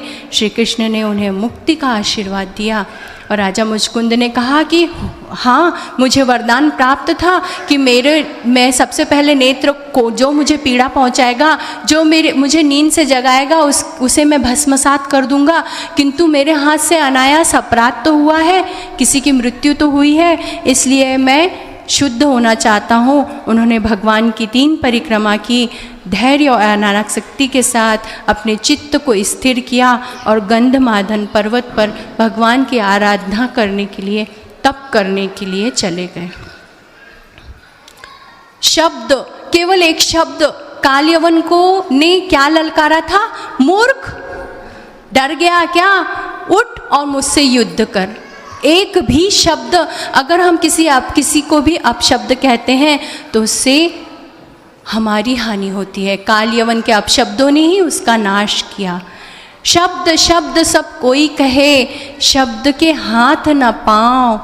एक शब्द औषधि करे, एक शब्द करे 100 घाव। हम एक शब्द से किसी को सांत्वना भी दे सकते हैं, उसे सांत्वना दे सकते हैं, उसे धैर्य बंधा सकते हैं, और एक शब्द से उनके जीवन में पीड़ा दे सकते हैं। शब्द शब्द सब कोई कहे, शब्द के हाथ न पाँव। एक शब्द औषधि करे, एक शब्द करे घाव। राजा मुचकुंद को भक्ति का मार्ग दिखाकर भगवान श्री कृष्ण द्वारका आ गए। जरासंध ने पुनः अपनी सेना के साथ द्वारका पर आक्रमण किया। इस बार भगवान बलराम और श्री कृष्ण ने युद्ध न करते हुए प्रश्रवण पर्वत पर निकल गए। जरासंध ने उस पर्वत को चारों ओर से आग लगा दी। उनके सैनिकों को लगा कि बलराम और श्री कृष्ण भस्मीभूत हो गए। बलराम और श्री कृष्ण ने सूक्ष्म देह धारण किया, योग बल से वो द्वारका में प्रकट हो गए। जरासंध को जब ये बात ज्ञात हुई, वह पुनः निराश हो गया। अनेक बार पराजय हो चुकी थी, अतः उसने युद्ध का विचार छोड़ दिया। जिसकी हमें बहुत अधीरता से प्रतीक्षा है, भगवान के विवाह की सुंदर भजन के साथ हम रुक्मिणी स्वयंवर के प्रसंग की ओर आगे बढ़ेंगे। किंतु भक्ति जो करना है, भगवान का नामस्मरण जो करना है, अत्यंत भक्ति भाव से करना है। अगर हम भक्ति भाव से भजन नहीं करेंगे, नामस्मरण नहीं करेंगे, तो हमारी दृष्टि जो है शुद्ध नहीं होगी। अधुरम मधुरम, सब कुछ भगवान का मधुर है, सब कुछ अद्वितीय है, सब कुछ सुंदर है। भगवान श्री कृष्ण का विवाह करना है तो उनके बड़े भाई थे बलराम जी, उनका पहले विवाह करना पड़ेगा। तो बलराम जी का विवाह राजा रैवत की कन्या रेवती से हुआ। बलराम जी के गृहस्थ आश्रम में प्रवेश करते ही वसुदेव जी और देवकी को भगवान श्री कृष्ण के विवाह की चिंता होने लगी। भगवान श्री कृष्ण ने कहा कि देवकी को उन्होंने कभी मैया नहीं कहा, उन्होंने मैया केवल यशोदा मैया को कहा है, और यशोदा मैया को उन्होंने जीवन भर माता नहीं कहा।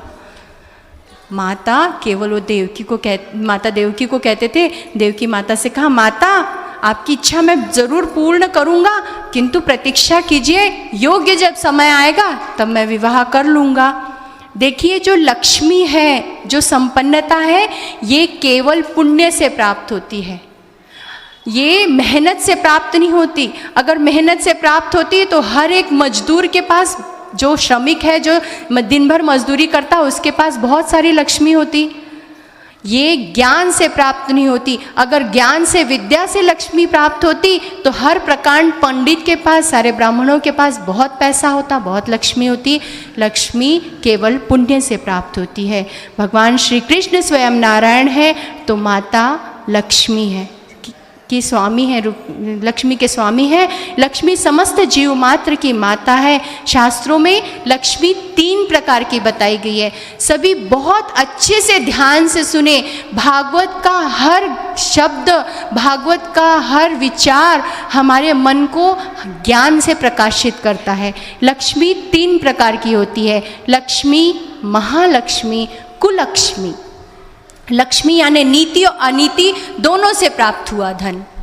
महालक्ष्मी यानी धर्म और नीति से प्राप्त हुआ धन, जो मनुष्य के जीवन में सुख और शांति और समाधान प्रदान करता है। और अलक्ष्मी यानी केवल अनीति से, केवल गलत मार्ग से प्राप्त हुआ धन, ये धन केवल हमें दुख की खाई में ढकेलता है।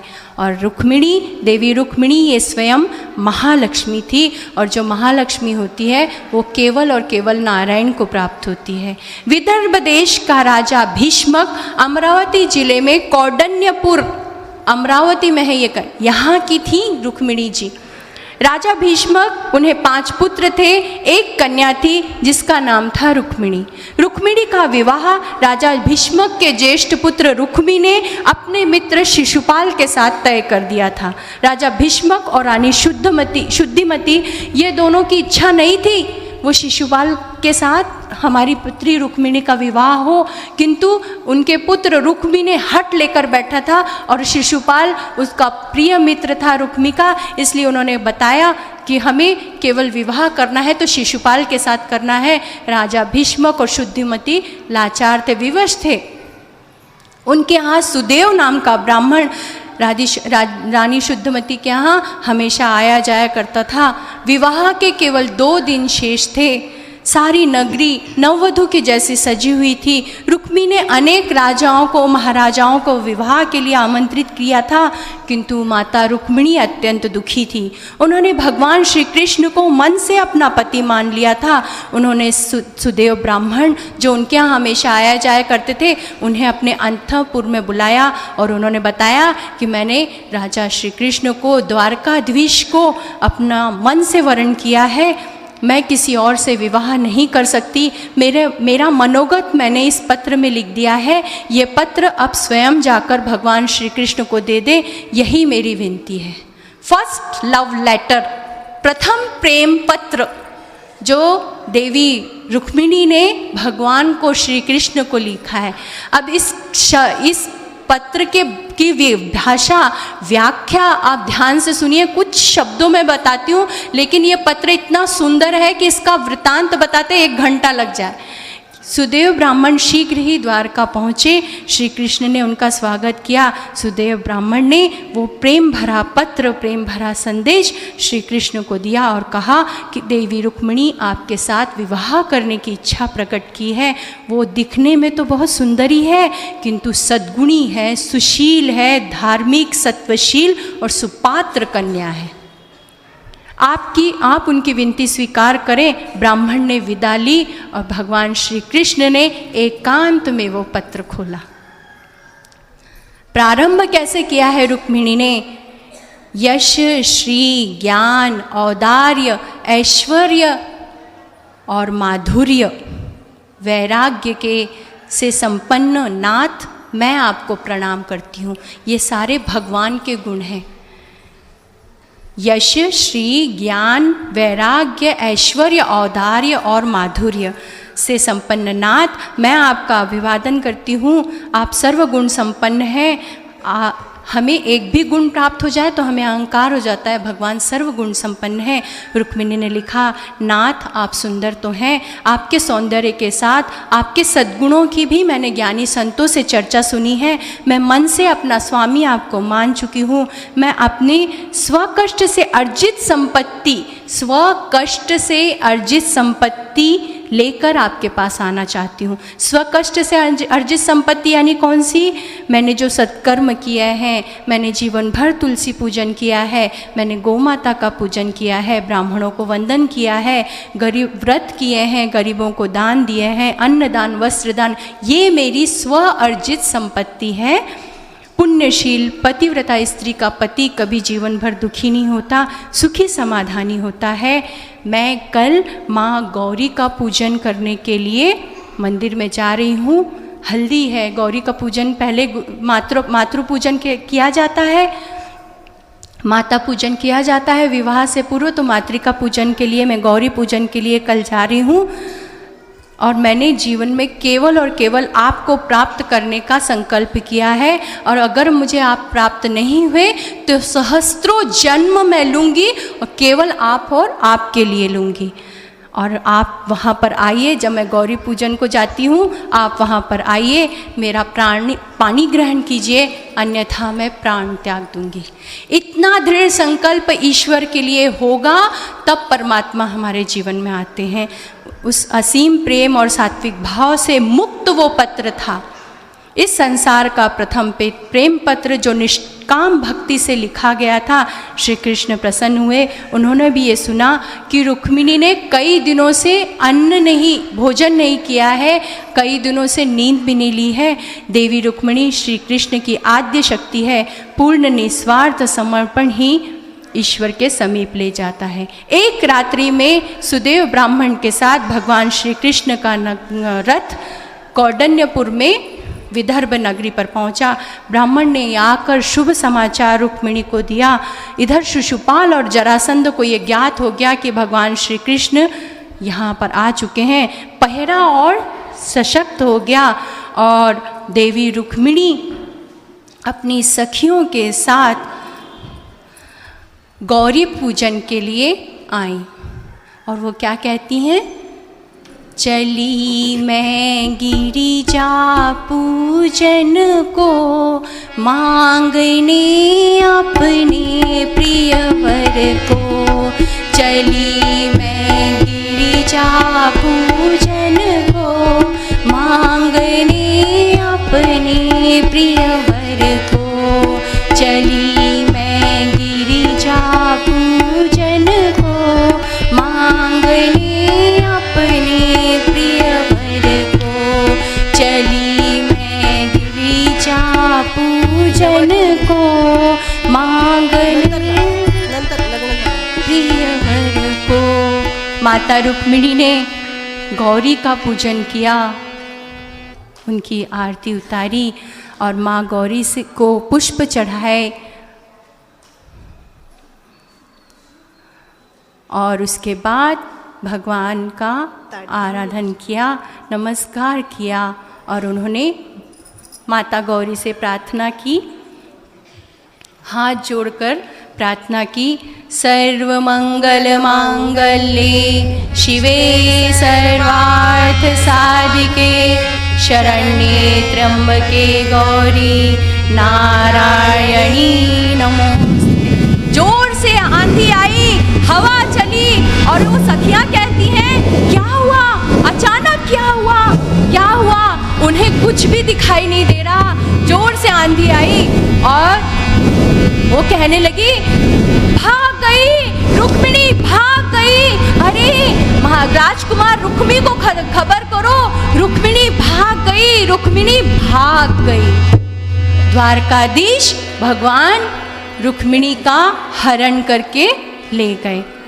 जब नगर के सेवकों ने रुक्मी को ये बताया, रुक्मी ने ये प्रतिज्ञा ली, मुझे मालूम था ये नंद का छोरा आके कुछ ना कुछ गड़बड़ जरूर करेगा। और उन्होंने ये प्रतिज्ञा ली कि मैं तब तक नगर में प्रवेश नहीं करूंगा, राजधानी में प्रवेश नहीं करूंगा जब तक मैं द्वारकाधीश का अंत नहीं कर देता। रुक्मी ने अत्यंत वेग से श्री कृष्ण का पीछा किया। श्री कृष्ण ने उन्हें परास्त किया, उन्हें मारने के लिए गया, उतने में बलदाऊ आ गए। रुक्मिणी जी प्रार्थना करने लगी कि ये मेरे भाई हैं। भगवान श्री कृष्ण से प्रार्थना की कि उन्हें मुक्त कर दो। भगवान श्री कृष्ण ने कहा कि देखो, रुक्मिणी ने मुझे यहाँ बुलाया, उसने मुझे संदेश दिया, तब मैं यहाँ आया हूँ। इसमें मेरा क्या अपराध है? जो भक्त मुझे आर्त स्वर में पुकारता मैं उसके पास जाता हूँ। तुमने पुकारा होता, रुक्मी से कहते तुमने पुकारा होता मैं तुम्हारे पास आता, रुक्मिणी ने मुझे पुकारा इसलिए मैं उसके पास आया हूँ। परंतु दंड तो अवश्य मिलेगा। अर्ध मुंडन कर दिया गया, उसे रथ से बांध दिया गया और उसी समय बलराम जी वहाँ आए और उन्होंने रुक्मी को छुड़ाया। उन्होंने रुक्मिणी से कहा कि किसी वीर पुरुष को कुरूप करना यानी उसका वध करने जैसा है।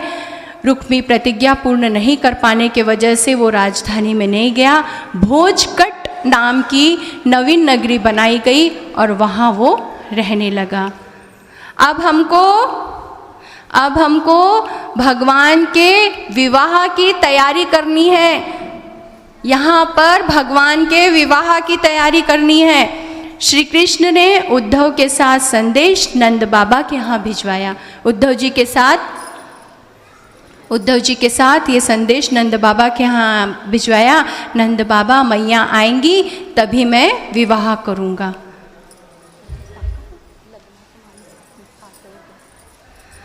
नंद बाबा को आनंद हुआ, पर उन्हें लगा कि कान्हा अगर स्वयं आता तो हम नगर में अवश्य जाते, उसके विवाह में अवश्य जाते। तो नंद बाबा ने कहा मैं ना जाऊंगा, विवाह के पहले जिस दिन विवाह होगा उस दिन हम ब्राह्मण को भोजन जरूर करा देंगे।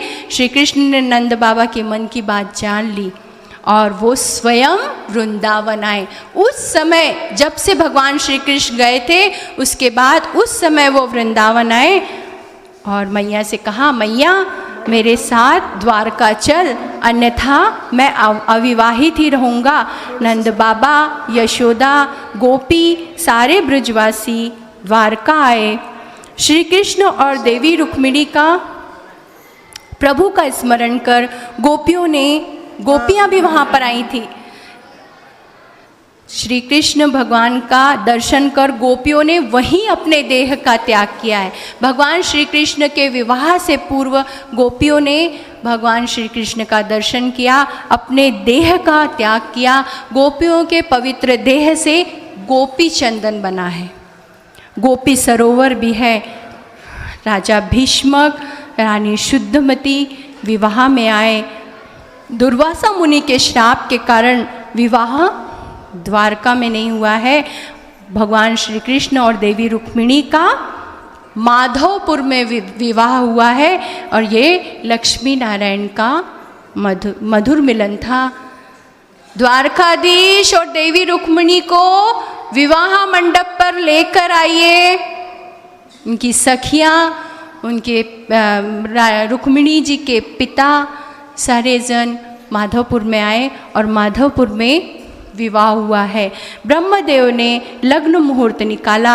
मार्गशीर्ष माह की पंचमी के दिन श्री कृष्ण और रुक्मिणी का विवाह संपन्न हुआ है। जब तक वर वधू विवाह मंडप पे आते हैं भगवान श्री कृष्ण का हम जय घोष करेंगे।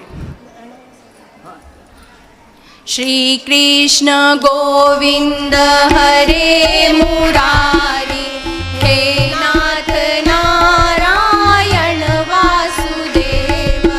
श्री कृष्ण गोविंद हरे मुरारी, हे नाथ नारायण वासुदेव। हे नाथ नारायण वासुदेव, हे नाथ नारायण वासुदेव। श्री कृष्ण गोविंद हरे मुरारी, हे नाथ नारायण वासुदेव। श्री कृष्ण गोविंद हरे मुरारी, हे नाथ नारायण वासुदेव। हे नाथ नारायण वासुदेव। इस विवाह के बाद भगवान श्री कृष्ण के 8 विवाह हुए हैं। ये पट्ट रानियों का मुख्य विवाह हुआ है। उसके बाद भगवान श्री कृष्ण के कितने विवाह हुए? जाम्बुवंती, सत्यभामा, कालिंदी, मित्रविंदा, सत्या, भद्रा व लक्ष्मणा। ऐसे 8 विवाह हुए हैं। इतना विस्तृत और व्यापक है। हर विवाह की प्रभु की अलग अलग घटनाएं हैं, अलग अलग वृत्तांत है, अलग अलग रहस्य हैं। भगवान श्री कृष्ण के 8 विवाह कथा की ओर ध्यान दीजिए, विवाह का मर्म समझिए। भगवान श्री कृष्ण के 8 विवाह यानी अष्टधा प्रकृति, विधाता की सेवा करना, भूमि, जल, अग्नि, वायु, आकाश, मन, बुद्धि और चित्त। ये पंच तत्व हैं, भूमि, जल, वायु, अग्नि और आकाश, और मन, बुद्धि और चित्त। क्योंकि अहंकार प्रभु को स्पर्श नहीं करता। साधारण मनुष्य इन विकारों के वश में होता है, किंतु भगवान इससे परे हैं। इसलिए ये अष्टधा प्रकृति पर विजय जो प्राप्त करता है, ये 8 प्रकृतियाँ प्रभु की सेवा करती हैं। यही इन विवाहों का सात्विक अर्थ है।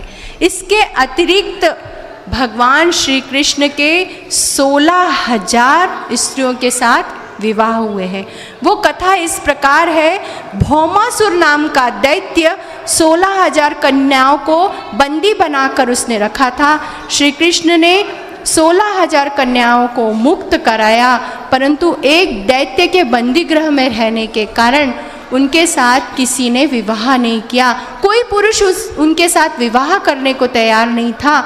भगवान श्री कृष्ण के शरण में आई, और जो परब्रह्म परमात्मा की शरण में आती है उनका ही भगवान उद्धार करते हैं। और भगवान ने उस प्रकार 16,000 उन कन्याओं का भगवान ने वरण किया है। और इस प्रकार 16,000 कन्याएं, और अब भगवान के कितने विवाह हो गए? 16,108। 16,100 कन्याएं थी तो इतने विवाह हुए हैं। 16,008, क्षमा करिए, 16,008 भगवान के विवाह हुए। भौम यानी शारीरिक सुख में रममाण रहने वाला। जब भगवान ने भौमासुर का वध किया था तो भौमासुर ने ये प्रार्थना की थी, उसका एक और नाम था नरकासुर। नरकासुर ने ये प्रार्थना की थी कि प्रभु, जो भी नरक चतुर्दशी के दिन सुबह उठेगा, प्रातः उठकर वंदना करेगा, उसे नरक के द्वार में नहीं जाना पड़ेगा। यह आप मुझे वरदान दीजिए। इसलिए नरक चतुर्दशी के दिन प्रातः उठकर जो भगवान की सेवा करता है, वंदन करता है, उस प्रकार ये होता है। तो इस प्रकार भगवान के इतने विवाह हुए थे। और ये क्या है? 16,000 जो हैं ये वेद की ऋचाएँ हैं। प्रवृत्ति और निर्वृत्ति धर्म का वर्णन वेदों में है। और भौम यानी शारीरिक सुख में रममाण होने वाला भौमासुर, वेदों का तात्पर्य त्याग में होता है, भोग में नहीं। भगवान योगीश्वर थे। यह जगत असत्य है, सत्य केवल परब्रह्म है, यही अनासक्ति योग है। भगवान रोज संध्या, उपासना, माता पिता की सेवा, गरीबों को दान, ब्राह्मणों को दान दिया करते थे, गायों की सेवा करते थे। गृहस्थ को भी प्रतिदिन संध्या पूजन, दान और सेवा करनी चाहिए। मगध राज जरासंध ने कई राजाओं को बंदी बना लिया था। देवर्षि नारद ने भगवान से विनती की कि आप कुछ हल निकालें। उसी समय धर्मराज युधिष्ठिर ने राजसूय यज्ञ का आमंत्रण भेजा। महाभारत का युद्ध घटित हो चुका था। राजसूय यज्ञ के निमित्त से योद्धाओं का नाश हो गया, लेकिन जरासंध शेष था। वह महान शिव भक्त था। जरासंध कोई साधारण नहीं था। देखिए, रावण भी महान शिव भक्त था, और अब यहाँ हम उल्लेख सुनते हैं कि जरासंध भी महान शिव भक्त था। भगवान ने एक युक्ति निकाली। वो भीम और अर्जुन के साथ ब्राह्मण वेश धारण करके वहाँ पर गए। जरासंध ने ब्राह्मणों को भोजन, जरासंध का क्या नियम था? वो ब्राह्मणों को भोजन कराए बिना स्वयं भोजन नहीं करता था। उसने ब्राह्मणों को दान मांगने को जब कहते थे तो उनकी इच्छा पूर्ति करता था। श्री कृष्ण ब्राह्मण वेश में भीम और अर्जुन के साथ आए, और उन्होंने क्या कहा कि हमें कुछ भी दान नहीं चाहिए। भीम की ओर इशारा करते हुए उन्होंने कहा कि ये मेरा शिष्य है, इसके साथ द्वंद्व युद्ध करो। 27 दिन लगातार जरासंध के साथ भीम का युद्ध हुआ। 27 दिन लगातार युद्ध होने के बाद भी जरासंध नहीं मर रहा था। भीम थक गया। जब 27वां दिन समीप था, कुछ दिन हो गए थे, भगवान श्री कृष्ण रोज उसे कहते थे, आज अच्छे से खा लो भीम, आज तुम परास्त हो गए, आज अच्छे से खा लो। भीम ने कहा, ये क्या चेष्टा है कृष्ण, द्वारकाधीश, ये क्या चेष्टा है, मैं इतने अथक प्रयास कर रहा हूँ, मेरी हालत खराब हो गई है और द्वंद्व युद्ध में रोज परास्त हो रहा हूँ, मुझे शारीरिक पीड़ा हो रही है, वेदना हो रही है और आप हंस रहे हैं। द्वारकाधीश ने कहा, युद्ध के समय हर क्षण मैं तुम्हें देखता हूँ, तुम मेरी तरफ देखते ही नहीं। जिस दिन तुम मेरी तरफ देखोगे तुम जरासंध का वध कर पाओगे। इंसान भी ऐसा ही है, भगवान की तरफ देखना ही नहीं चाहता। भगवान कहते तू मेरी तरफ देख, मैं तुझे मार्ग दिखाता हूँ। इस संसार का कोई भी प्राणी तुम्हें मार्ग नहीं दिखा सकता। सत्य का मार्ग, सत्य मार्ग, सच का रास्ता केवल भगवान के पास है। भगवान ने कहा, कल तुम युद्ध के लिए जाओ, कल 27वां दिन है, कल तुम युद्ध के लिए जाओ। युद्ध करते समय एक बार में, एक क्षण के लिए, भगवान कहते हैं तुम्हारा एक क्षण मुझे चाहिए, किंतु पूरी तरह से आधे अधूरे मन से तुम मेरे पास नहीं आओ। इसलिए भगवान को अक्षदा चढ़ाई जाती है। अक्षत का अर्थ होता है बिना टूटा अखंड। भगवान कहते हैं आधे अधूरे मन से तुम मेरे पास मत आओ। भगवान को हल्दी कुंकू क्यों चढ़ाया जाता है, उसके पीछे भी शास्त्रीय संकेत है। भगवान को नारियल क्यों चढ़ाया जाता है, उसके पीछे भी शास्त्रीय संकेत है। भगवान को दिया क्यों दिखाया जाता है, उसके पीछे भी शास्त्रीय संकेत है। जब कभी अवसर मिलेगा मैं आपको अवश्य बताऊंगी। भगवान कहते हैं आधे अधूरे मन से मत आओ, एक क्षण तुम मुझे दो, मैं तुम्हारा उद्धार करूंगा। भीम ने वैसे ही किया। जरासंध के साथ युद्ध करते समय भगवान की ओर देखा। ये जरासंध कौन है? वृद्धावस्था में जब प्राण व्याकुल हो जाते हैं, जरा यानी बुढ़ापा, बुढ़ापे में हम ईश्वर की ओर दृष्टि डालेंगे तो ही हम इस बुढ़ापे को मात कर सकते हैं, इस जरा अवस्था को मार सकते हैं। जन्म मृत्यु की पीड़ा ही जरासंध है। युद्ध फिर प्रारंभ हुआ। भीम ने भगवान श्री कृष्ण की ओर देखा। भगवान ने एक लकड़ी उठाई, उसको बीच में से चीर दिया और यही इधर के साइड की जो लकड़ी की दिशा थी वो इधर फेंक दी, इधर के साइड की जो लकड़ी थी वो इधर फेंक दी। दोनों चीर कर लकड़ी दोनों विरुद्ध दिशाओं में फेंक दी और उन्होंने, भगवान ने भीम को ये प्रेरणा की कि जरासंध के 2 भाग करो और दोनों विरुद्ध दिशाओं में फेंको। 27 दिन से भीम ये लड़ रहा था, 27 दिन से वो ये कर रहा था, किंतु जैसे ही जरासंध को फाड़ता वो पुनः जुड़ जाता। उसे ये वरदान प्राप्त था। जरा नाम की राक्षसनी ने उसे ये जीवन दिया था और अगर भगवान को हम आधे अधूरे मन से जाते हैं, पूर्ण रूप से जाते हैं, तो भगवान हमारा उद्धार करता है। तो भीम ने जब जरासंध का वध किया तब उसे समाधान मिला, सांत्वना मिली। वो बोले भगवान श्री कृष्ण से, 27 दिन से मैं अथक परिश्रम कर रहा हूँ, तुम पहले दिन ये युक्ति नहीं बता सकते थे द्वारकाधीश? द्वारकाधीश ने कहा, मैं पहले दिन तुमको बता सकता था, तुम मेरी तरफ देखो तो तुम मेरी तरफ तुम एक क्षण देखने को तैयार नहीं हो, मैं कैसे कर सकता हूँ? और इस तरह जरासंध का उद्धार हुआ। उसके बाद है शिशुपाल। शिशुपाल को बहुत क्रोध आया था। शिशुपाल का विवाह राजकुमारी रुक्मिणी से होने वाला था। उसको बहुत ज़्यादा गुस्सा था, प्रतिशोध था। राजसूय यज्ञ के आरंभ में श्री कृष्ण की पूजा का सर्वप्रथम स्थान उन्हें दिया गया। शिशुपाल को बहुत ज़्यादा क्रोध था। शिशुपाल कौन था? भगवान श्री कृष्ण द्वारकाधीश के बुआ का लड़का, आत्याचा मुलगा होता तो शिशुपाल द्वारकाधीश कृष्णाचा आत्याचा मुलगा होता। और जब वो शिशुपाल ने जन्म लिया, उसके हाथों की उंगलियां बहुत ज़्यादा थी, 20 उंगलियां थी उसे। तो बहुत आश्चर्य हुआ उनकी बुआ को, बोले ये कैसे? और उन्हें संत ने जब उसके मुख की ओर देखा तो एक संत ने बताया था, जो इसके पास आएगा, इसको स्पर्श करेगा और इसकी बाकी की उंगलियां अदृश्य हो जाएगी, वो ही उसका वध करेगा। जैसे भगवान श्री कृष्ण शिशुपाल को देखने के लिए आए, उसकी जो बाकी की 10 उंगलियां थी वो समाप्त हो गई। उसकी जो बुआ थी उन्हें पूर्ण रूप से अनुमान हो गया कि श्री कृष्ण जी ही शिशुपाल का अंत करेंगे। उन्होंने कृष्ण जी से प्रार्थना की कि देख बेटा, मैं जानती हूँ कि इसका अंत तुम्हारे ही हाथों है, किंतु इसके 100 अपराध को क्षमा करना, इसके 100 अपराध को क्षमा करना। राशियों यज्ञ में जब भगवान श्री कृष्ण को प्रथम अधिकार पूजा का दिया गया, शिशुपाल अत्यंत क्रोधित हुआ और उसने भगवान को खूब ज़्यादा अपशब्द कहे। मैंने अभी बताया था कि शब्द के हाथ और पाँव नहीं होते, एक शब्द औषधि कर सकता है, एक शब्द हमें घाव लगा सकता है। भगवान श्री कृष्ण ने को जब उसने 100 अपशब्द कहे, शिशुपाल क्या है? क्रोध का प्रतीक, और भगवान ने ज्ञान रूपी सुदर्शन चक्र से उस क्रोध रूपी शिशुपाल का वध कर दिया और इस प्रकार शिशुपाल का वध हो गया। और यहाँ पर हम कथा को विराम देंगे क्योंकि समय बहुत हो चुका है। हमने श्री कृष्ण की पुत्र रूप में, पति रूप में, गोप गोपियों के साथ रसेश्वर के रूप में सभी कथाएं सुनी। भागवत का महत्वपूर्ण और बहुत सुंदर प्रसंग है सुदामा चरित्र।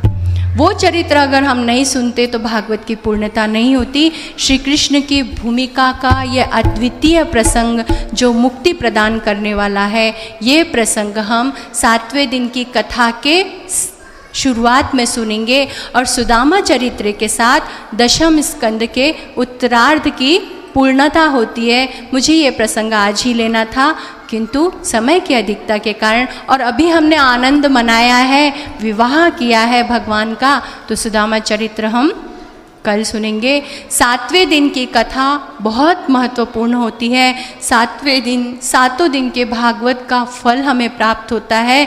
तो पुरुषों से निवेदन है जिनके पास टोपी है, टोपियाँ हैं, तो वो टोपी साथ में लेकर आए, और नहीं है तो रुमाल साथ में लेकर आए। और जब आखिरी भागवत का महात्म्य मैं जब बता दूंगी, सब कुछ हो जाएगा। तो 7वें दिन की कथा में अपने सिर पर रुमाल रखना है या टोपी रखना है, और सभी स्त्रियों ने अपने सिर का पल्ला अपने सर के ऊपर रखना है और अपने पल्ले को सामने रख के भगवान का जो सुंदर श्लोक है, भगवान का भागवत का जो फल है, वो हमें प्राप्त होता है। इसलिए 7वें दिन की कथा बहुत महत्वपूर्ण है। जिन पुरुषों के पास टोपी है उन्होंने टोपी लेकर आना है, आखिरी में पहन लेना है, अन्यथा रुमाल अपने सिर पर रखना है। और प्रत्येक स्त्री को मैं बार बार सूचना नहीं दूंगी, कल बहुत बड़े प्रसंग हैं, आज का भी बचा हुआ प्रसंग हमें कल पूर्ण करना है। और दशम स्कंद की पूर्णता करने के बाद एकादश स्कंद, द्वादश स्कंद, भगवान दत्तात्रेय के 24 अवतार, इन सब कथाओं का हमें कल श्रवण करना है। अद्वितीय कथा है, समय पर आकर आप कथा का आनंद ले सकते हैं। भगवान को केवल एक अंतिम मैं ये बताती हूँ, भगवान को 56 भोग क्यों लगाए जाते हैं? 56 क्यों? 50 क्यों नहीं? 55 क्यों नहीं? 40 क्यों नहीं? 56 क्यों? 24 अवयव हैं, 24 भगवान के अवतार हैं, 24 अवयव हैं। भगवान दत्तात्रेय ने भी 24 शिक्षा गुरु किए हैं, इसलिए वो 24। 7 योग, 5 तत्व, कितने हुए? 36।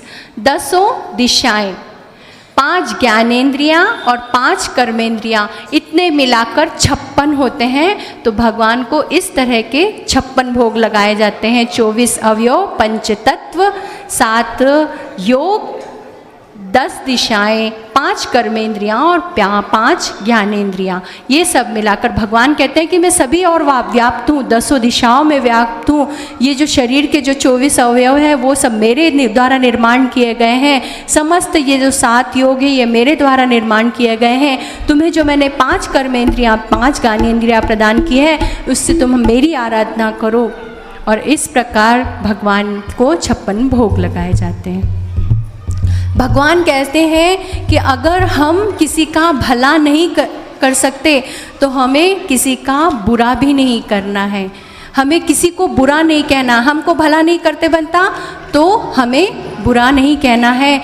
इस दिव्य संदेश के साथ हम कथा को पूर्ण विराम देंगे, क्योंकि अगर हम किसी का भला नहीं कर सकते, हम किसी के भलाई नहीं कर सकते, किसी को अच्छा नहीं कह सकते, तो हमें बुरा भी नहीं कहना है।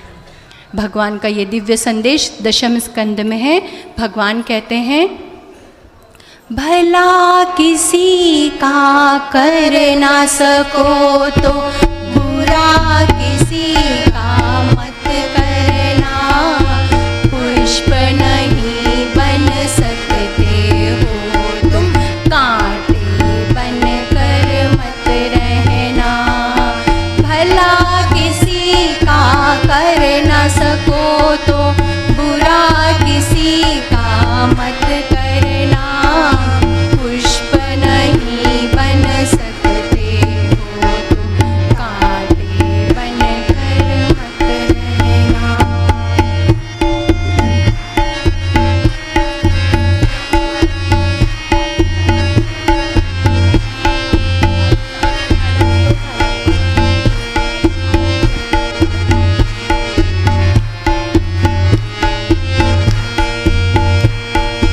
बन ना सको भगवान अगर तुम, कम से कम इंसान बनो, नहीं कभी शैतान बनो तुम, नहीं कभी हैवान बनो। सदाचार अपना न सको तो पापों पे पग मत रखना, पुष्प नहीं बन सकते हो तो कांटे बन कर मत रहना। भला किसी का कर ना सको तो बुरा किसी का मत करना, पुष्प नहीं बन सकते हो तो कांटे बन कर मत रहना।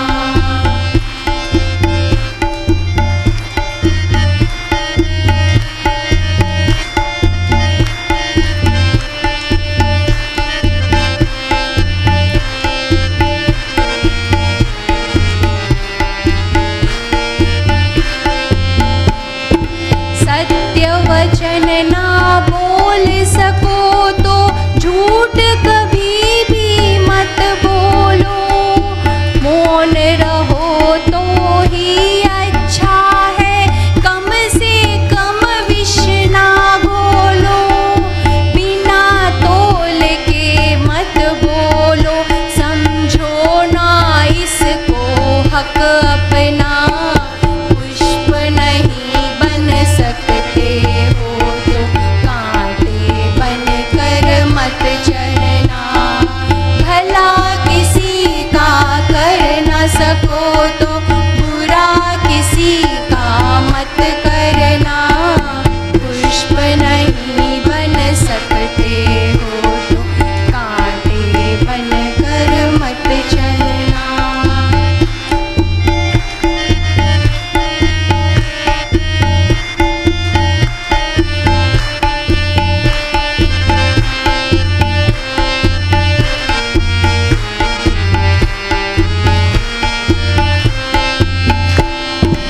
घर ना किसी का बना सको तो झोपड़िया ना जला देना, मरहम पट्टी कर ना सको तो घाव किसी को मत करना। उजियारा तुम बन ना सको तो अंधियारा मत कर देना, पुष्प नहीं बन सकते हो तो कांटे बन कर मत चलना। भला किसी का कर न सको तो बुरा किसी का मत करना, पुष्प नहीं बन सकते हो तो कांटे बन कर मत चलना, पुष्प नहीं बन सकते हो तो कांटे बन कर मत चलना, पुष्प नहीं बन सकते हो तो कांटे बन कर मत चलना।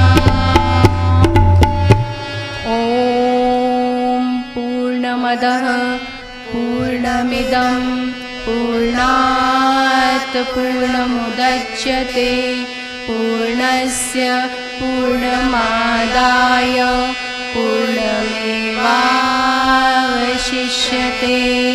ॐ शान्ति शान्ति शान्तिः।